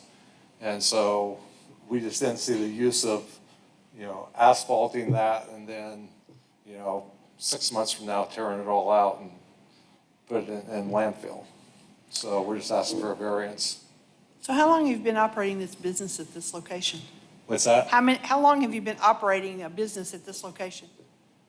I think it was, I'm trying to remember, because we took it out of our house and moved it over there. I think it was about 2.5, 3 years ago, not too long before COVID. Have you had a business license at this location? Yeah. What's it listed in it? Because we couldn't find one today. We got the business license a long time ago. I have a lot of corporations. Have you be- renewed it since? What's that? Have you renewed it in the last couple of years? Because it's an annual business license that has to be paid. I'll have to check on that. I don't, Okay, honestly because don't know. When I we think checked originally today, it was- we couldn't find a business license for it. I think originally it was Edward Lee Blaylock Esquire Limited, but I can't remember. Okay, you need to I produce a have- business license for us, okay? Okay. Okay, so are you planning on then submitting a large scale for this piece of property in the very near future? When you say very near future, I'd say we're probably 5, 6 months away. What I gotta do right now is, one of the things I wanna see is whether I buy that neighbor's house and how big we go. I need to go back and look and see what the master plan is over by Sam's, where all that raw property is. If there's a bunch of office buildings gonna go in there, then I don't wanna build too big. If there's no office buildings in the master plan over there, I may end up taking that neighbor's property and going ahead and going about 16 to 18,000 square feet. Okay, I can tell you, if you're looking at the area around Sam's, we don't have any plans for offices in that around Sam's. Okay, could you do a bill of assurance if the planning commission allows you to gravel that area? Let's go back to that drawing. It's already gravelled, I mean, we're just, Okay, that 18 by 54 inch rectangle that's on that drawing. yeah. That's, if you saw that picture, you can see where that gravel was. Okay, but you're parking on the grass on the other side. In that picture, there's a truck parked on the grass on the other side. If you were allowed to gravel this and stay with a bill of assurance for 6 months, and in 6 months, you come back and tell us where you are with your large scale, or Okay. you take the gravel out and only park on the concrete, or you pave it, is that going to be acceptable? Yeah, that's fine. Okay, so I would propose that we approve the variance of the area that's shown on there, no larger than that, with a bill of assurance for 6 months. And in 6 months, we would review it and see where he is then, and then we can decide where we go from there. And don't park on the grass on the other side. What's that? No parking on the grass. Okay. We'll try to control all the subs that come in and get their checks. A lot of them just pull up there, but we'll try to get control of them. If you're paying them, We're- they should know not to park on the grass. We're Sunrise developers. We do residential development. Have a lot of subdivisions around Northwest Arkansas. And so we get a lot of subcontractors come in there and pick up their checks. I also need to find out about your business license, so you need to let us know about that tomorrow, too. What's that? We need a business license for this Yeah. operation? Sounds Okay. good. This is a call for the vote.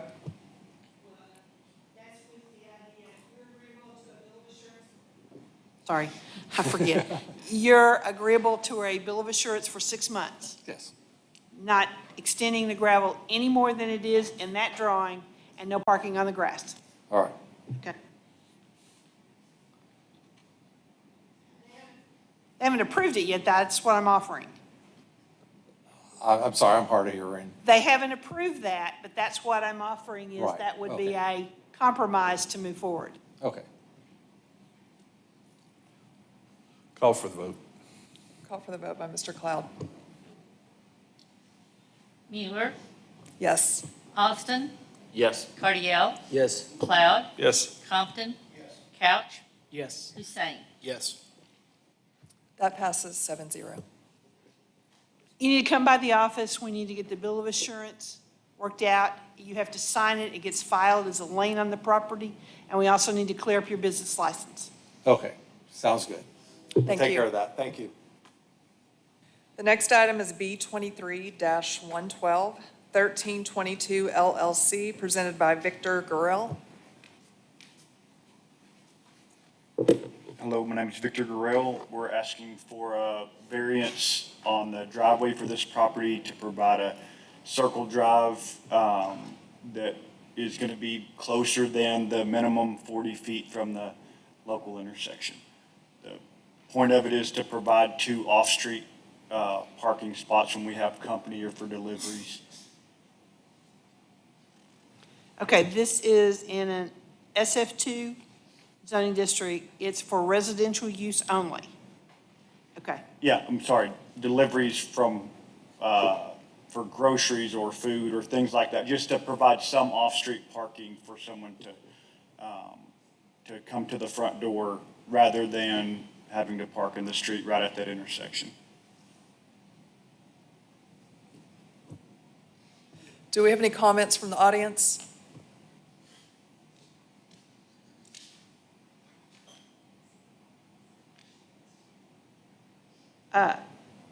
the comments we had before, they've been asked to not make them available.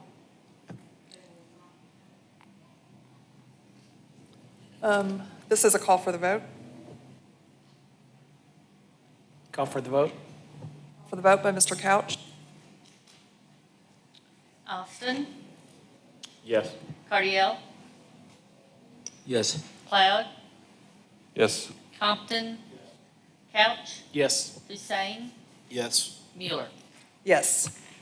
That passes 7-0. Katie, do they need to come and get a driveway cut permit?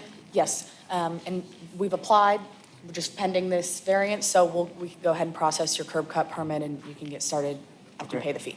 Thank you. Thank you. The next item is B23-115, J Hook Towing and Recovery, presented by Expedient Civil Engineering.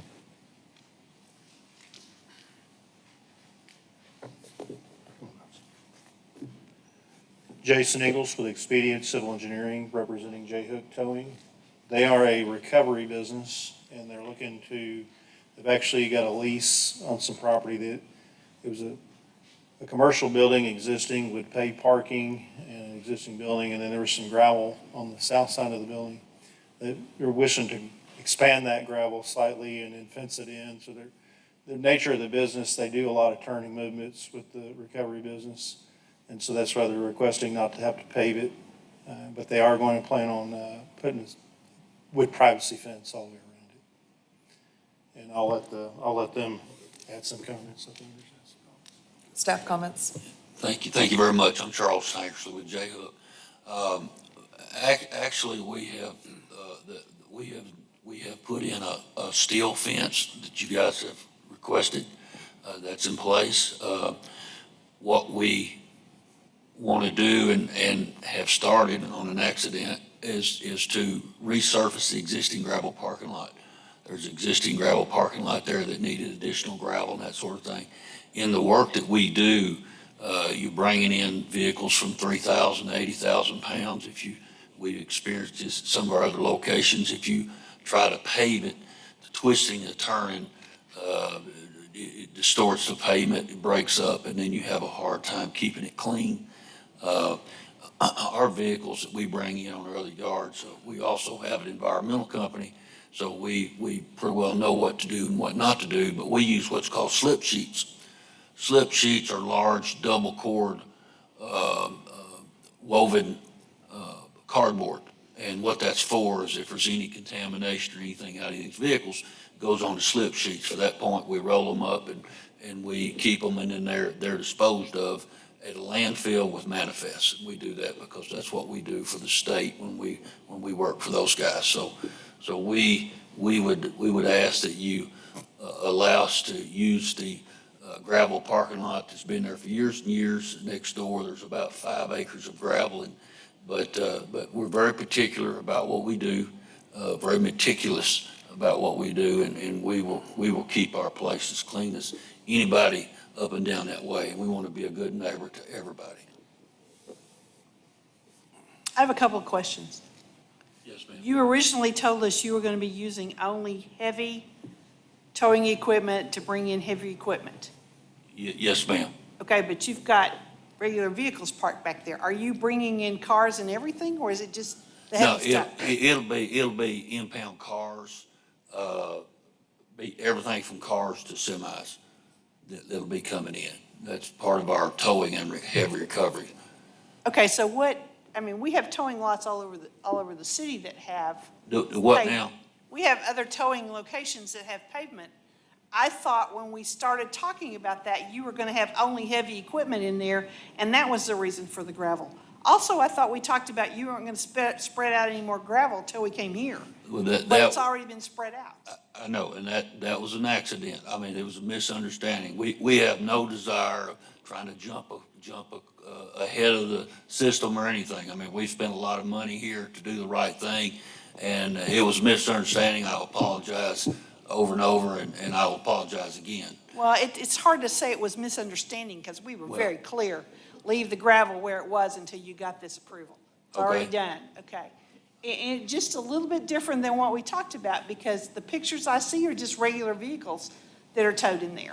It doesn't really justify the need for not paving it because it's not heavy equipment. And that's, as we talked about, it was heavy equipment. It's where we usually use just gravel. I'm not finished, okay? I'll let you talk as soon as I get finished. So are there going to be certain areas that could be just set aside for heavier equipment and the rest of it be paved for regular vehicles that you bring in there? If so, can we do that? And my other question is, can we do a bill of assurance for 2 or 3 years to see what it looks like and how it operates for 3 years? And then we come back, or 2 years, and come back and look at it and see if we really need to keep it all gravel like you say we do. Yes, ma'am. We're an open book. We'd be glad for anybody to come by now or 10 years from now if we're still there. We specialize in heavy recovery. That's what we do. That's our long suit, so to speak. But with our business with the state, when they call, we can't say we're just going to take your heavy vehicle. We're on call for them.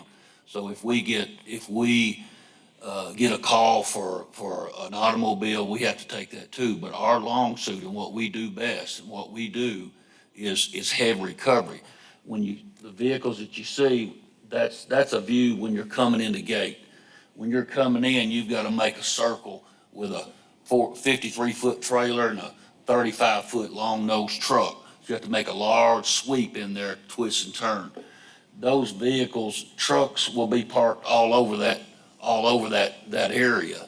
But it'd be awfully difficult. We'd be flat out lying to you if we told you we're not going to have vehicles there, because we will.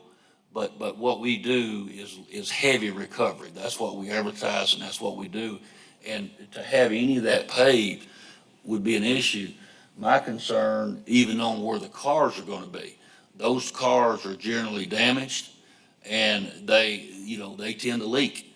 And that's where if we use slip sheets, we can catch all that. If there is any, we can catch them. We've seen yards around here where oil and that sort of thing has hit the ground and it's not been addressed. And we want to address that.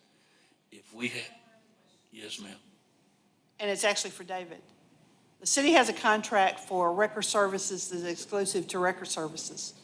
So you have to be called by an individual, or you're saying you get called by the state police? We're on rotation with the state police along with a lot of other people. Yes, ma'am. That's what we do. David, is that different than how the towing thing works in Springdale? Sorry, he needs a microphone. I don't know. We have a contract with NWA Towing, as you're well aware, to mainly answer the calls of police for impounds and so forth. And it would be impossible for me to say. They tend to be similar. I would assume they are, but I don't know that for a fact, ma'am. I didn't realize, because I thought we were only doing heavy equipment, big trucks, that kind of stuff. If either I didn't ask enough questions or we were unclear of the regular vehicles and stuff being there. Am I able to speak? First thing I want to do is apologize. My name's Tim Moody, J Hook Towing. First thing I want to do is apologize to Ron. That was my fault that gravel got down so fast. But let me explain to you what we're doing. On the left side of the building, and Ron can answer this, there's a concrete slab that runs beside the building. The cars are going to have to go there. There's already a fence been put up. The cars will have to go there. Inside of that lot is where the semis have to go. Now, we have no idea what kind of volume of semis we're going to be impounding. We're on the state police rotation. We're going on the city of Springdale Large with NWA Towing. They partnered up with us, and we're doing Lowell, so we're hoping to see some volume. We're not going to see near the volume that we see in Little Rock. But anyway, so the trucks and semis are going to have to go on that lot because they're 80 feet long, plus our record's about 47 foot. And when we come in there, we got to be able to turn these things around and park them. Most of the semis that are wrecked are being impounded for drunk drivers. They do not stay on our lot long because the insurance will get them out immediately. So that's kind of the way that is. Okay, I understand that Yeah. part. But you're telling me it's going to be semis only and there's cars parked in there right now? Well, we didn't have the fence up. So we had, for the Arkansas Towing and Recovery Board, the fence had to be put up with lights before we could move them to the concrete slab. Technically, they've been held at NWA Towing, and we just waiting to see what happens here to bring them back. But they're all going on the side of that building where the slab is. The trucks have got to go in there. That's the only way they're going to get in there. Okay, and I guess Ron and I need to be more clear the next time we talk to people Yes, because ma'am. he and I both were very clear not to spread out the Well, gravel. yes, and I ma'am, guess that is we were my not fault clear on that. 100%. I do apologize. I went out there today, and I didn't get back in time to get, or didn't get the pictures here in time for it. They did add a fence on the north side of the building that I wasn't aware of, and they are parking cars on concrete that is there. So it is something that we're gonna need to discuss with them about proper screening and everything on that side also. There's some other issues that are gonna be brought up with them doing that. Are you guys good with doing a variance on the paving with a 2-year bill of assurance, and we can review this in 2 years and see how it goes? Well, he owns the company. I can't hear real well, ma'am, so I'm sorry. What'd you say?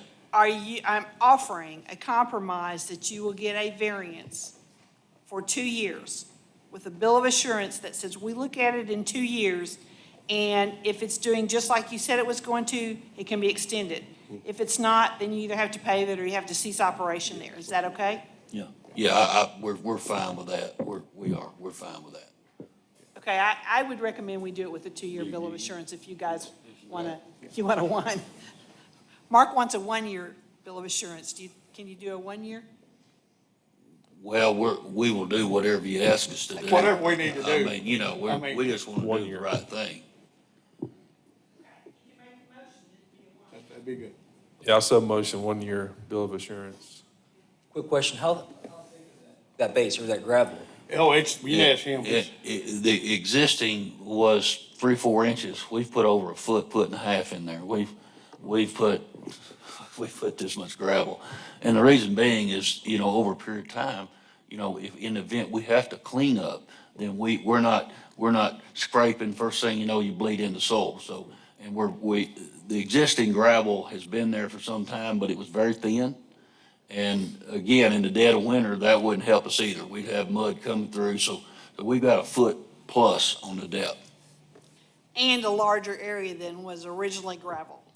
The area was more of a circular area, looks kind of like you parked RVs in there.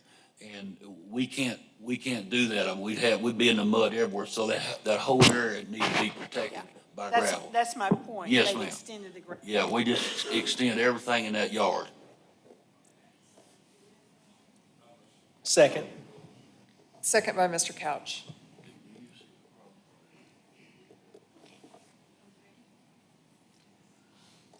Cardiel, Yes. Cloud, Yes. Compton, Couch, Yes. Hussein, Yes. Mueller, Yes, Austin. Yes. that passes 7-0. Thank You y'all need to very, come very by the much. office. We need to work out the language on the bill of assurance.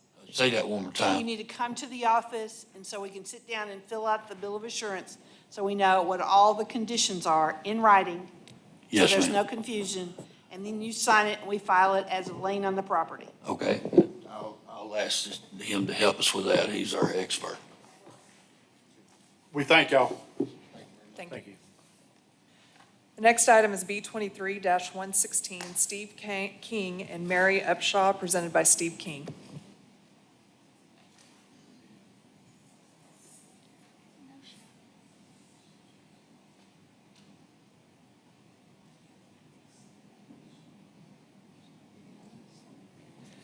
Next item is B 23-119, Dagoberto Pina Castillo, presented by Dagoberto Pina Castillo.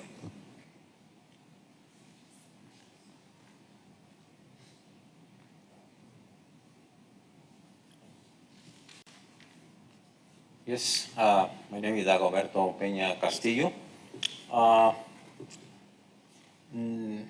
I'm just trying to find a permit to extend my driveway. And I'm kind of tight. I live in a duplex, and in that dwelling lives 6 adults. Inside A, 4 adults, inside B, 2 adults, which means that at least I need a place to park 6 vehicles. And the other problem, I hate to park at the grass or park in the street. That street is only 2 lanes, one each way. And right now, I have two vehicles parked in the street. It's kind of tight for the neighbors.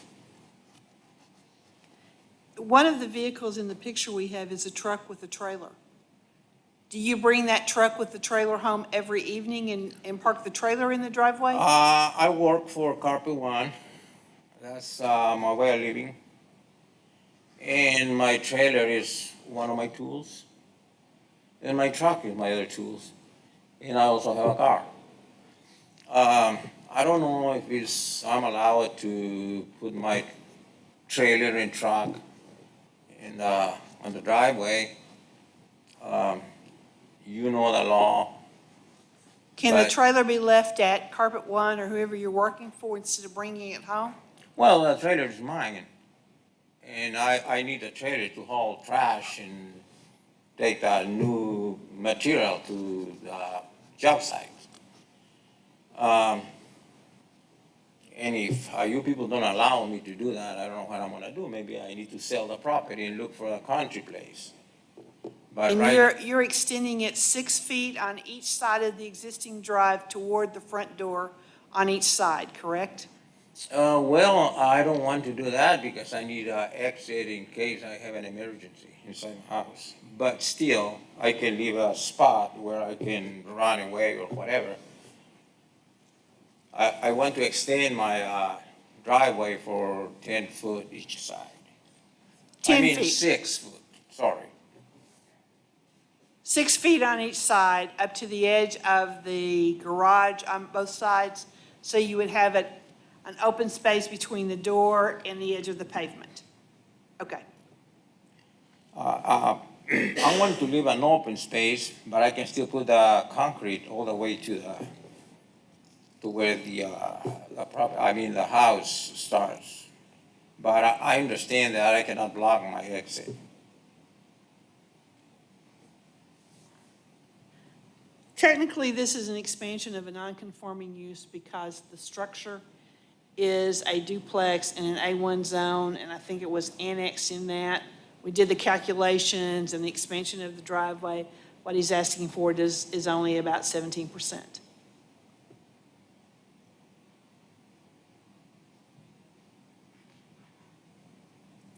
This is a call for the vote. This is a call for the vote. Call for the vote. The vote by Mr. Couch. Cloud, Yes. Compton, Couch, Yes. Hussein, Yes. Mueller, Yes, Austin, Yes. Cardiel. that passes 7-0. You need to get with the engineer's office. Are you going to widen the driveway, or you will have the same width driveway and expand it? You just need to get with the office, and we'll figure out how we make that work, okay?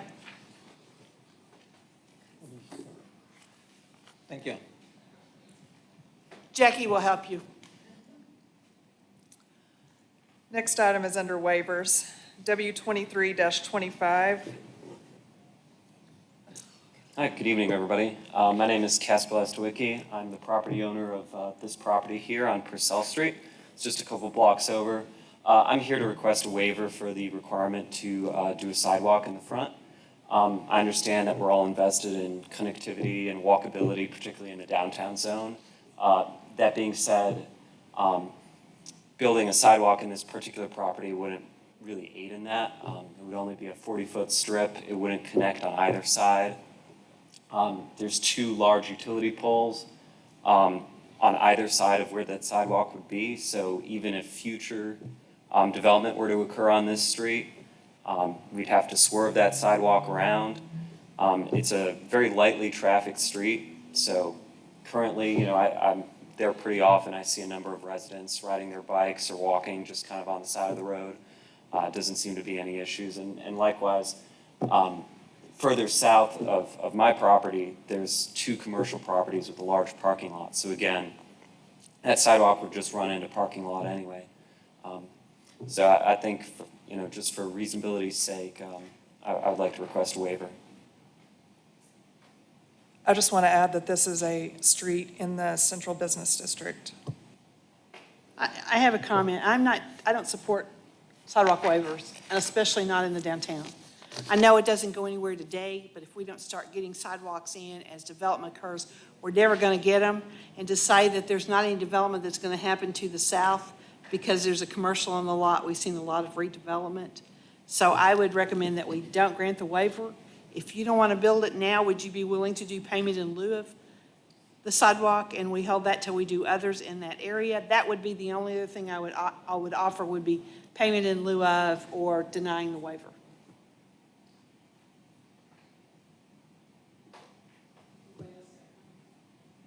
Engineering seconds the recommendation for payment in lieu of improvements. Do you know what that means? Please go ahead and explain, I'm sorry.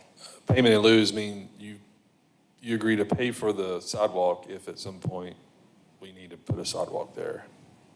I mean, does this require me to? Actually, it means you pay now. In escrow, yeah. Right, we put it in escrow and we hold it in escrow till we come up with a bigger project. Yeah, I understand. I think I'd rather just have a straight up and down vote on that. I mean, if you're going to require me to do that, then I'd rather just do it now and pay now at current prices, not worry about any escrow and any, future things that might crop up. Well, that's the advantage of doing payment in lieu. You pay the price now. It just doesn't have to happen now. Sure, I mean, that's fine. I mean, I'd rather just build it now and not worry about having, if you wish to deny this, you wish me to build this 40-foot piece of sidewalk, I understand, I must abide by the policies and the rules here. But I'd rather just do it now while the property's being constructed and things are Understood. happening. And Yeah, that makes sense. not have the, the issue with digging things up later on and disturbing people. No, I get it. That makes sense. I mean, what we're going to do is this is just a motion to forward to city council. Okay. So it sounds like our motion would be to, we want you to put the sidewalk in. That would be our motion to forward to city council. Understood.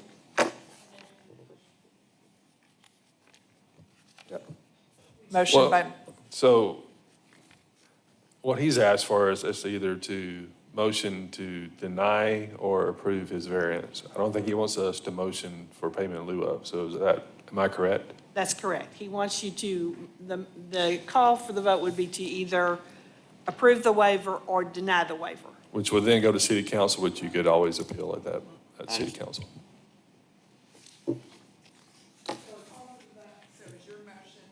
is your motion to approve or deny the waiver? Okay, your motion is to deny the waiver. Okay. To forward to council for denial. Do I have a second? The first was from Mr. Cardiel. Second. Second by Mr. Couch.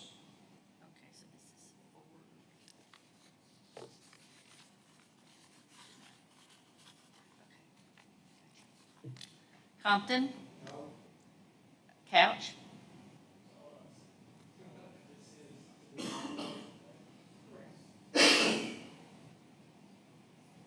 No. Hussein? No. Mueller?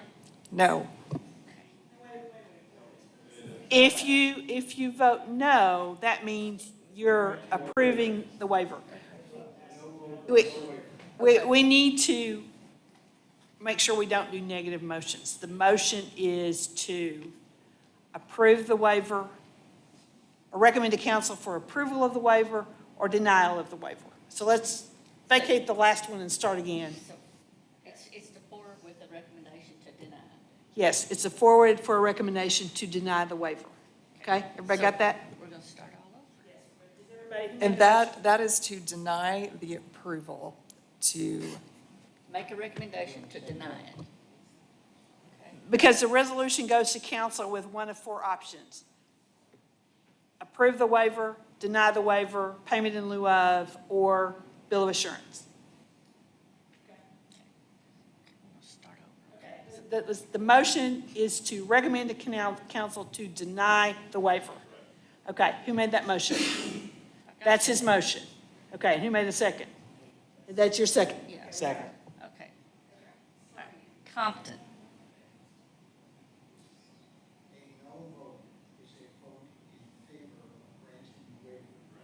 Yes. Okay. Darn it, okay. Okay. Couch? Yes. Hussein? No. Mueller, Yes. Austin, Yes. Cardiel, Yes. Cloud. Yes. Okay, 1, 2, 3. That passes 5-2. Staff, will we do a resolution that goes to council that recommends denial of the waiver? You have the right to be there and present your case to council. If you want to do payment in lieu of, we can do that without having to go to council, but if you want council to hear it, it will go the 26th, 24th, Last Friday, Fourth Friday, thank you. fourth Friday. Understood, thank you.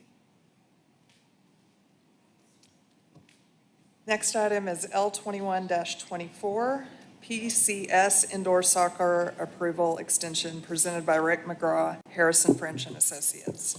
Thank you. Good evening. I find myself back here again 2 years later, representing this project, hopefully this time with more traction and some finality. So here, just requesting, this project was originally brought forth about 2 years ago, 21 in November, I think, in 21. And since then, the project has changed hands, and it has been purchased by Nabolt's Construction, who is going to lease back the building and the operations to the old client. So that has all transpired over the last year, so that's all happened. The land has changed place, Nabolt's owns it outright now, and they're working through the lease agreement, so we're just here to ask for a little bit more time so they can get that work through and hopefully continue the project. So It was extended once. This would be the second That's extension.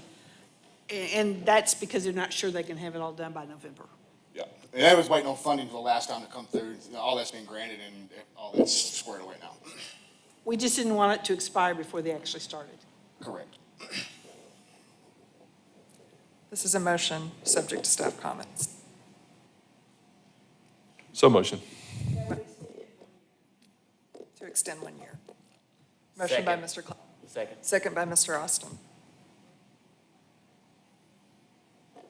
Couch, Yes. Hussein, Yes. Mueller, Yes. Austin, Yes. Cardiel, Yes. Cloud, Yes. Compton. That passes 7-0. Thank you all. Next item is L22-47, Gray's Landing Approval Extension. Presented by ESI. Thank you, Brandon Rush with ESI. This is a commercial project south side of Sunset next to Dairy Queen. We are asking for 1 year extension of approval on this project.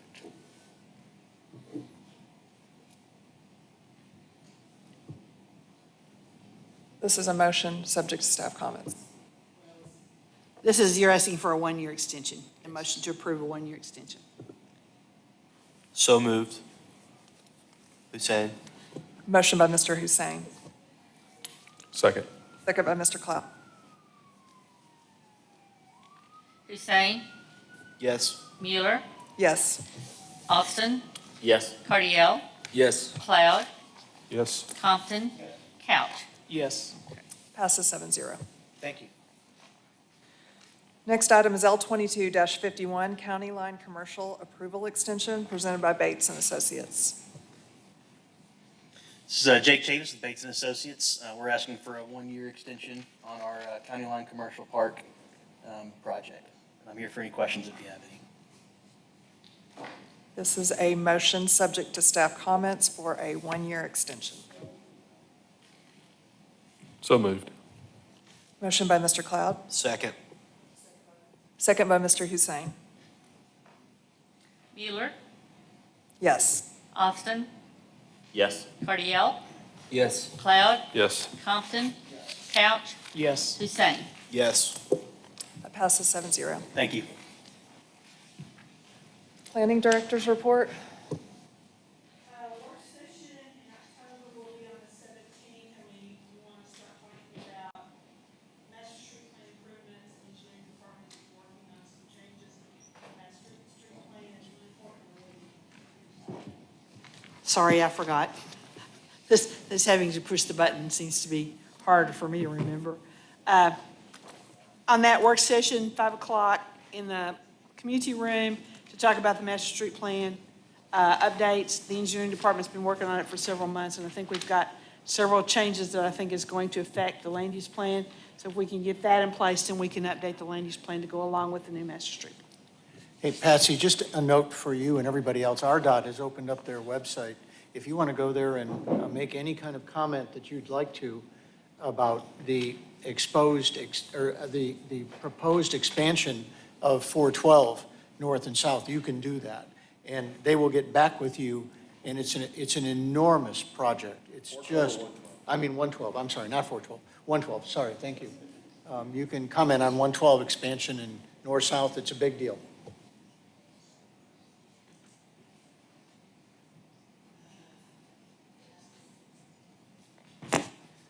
Before we adjourn, I just want to make sure, did Steve King and Mary Upshaw ever?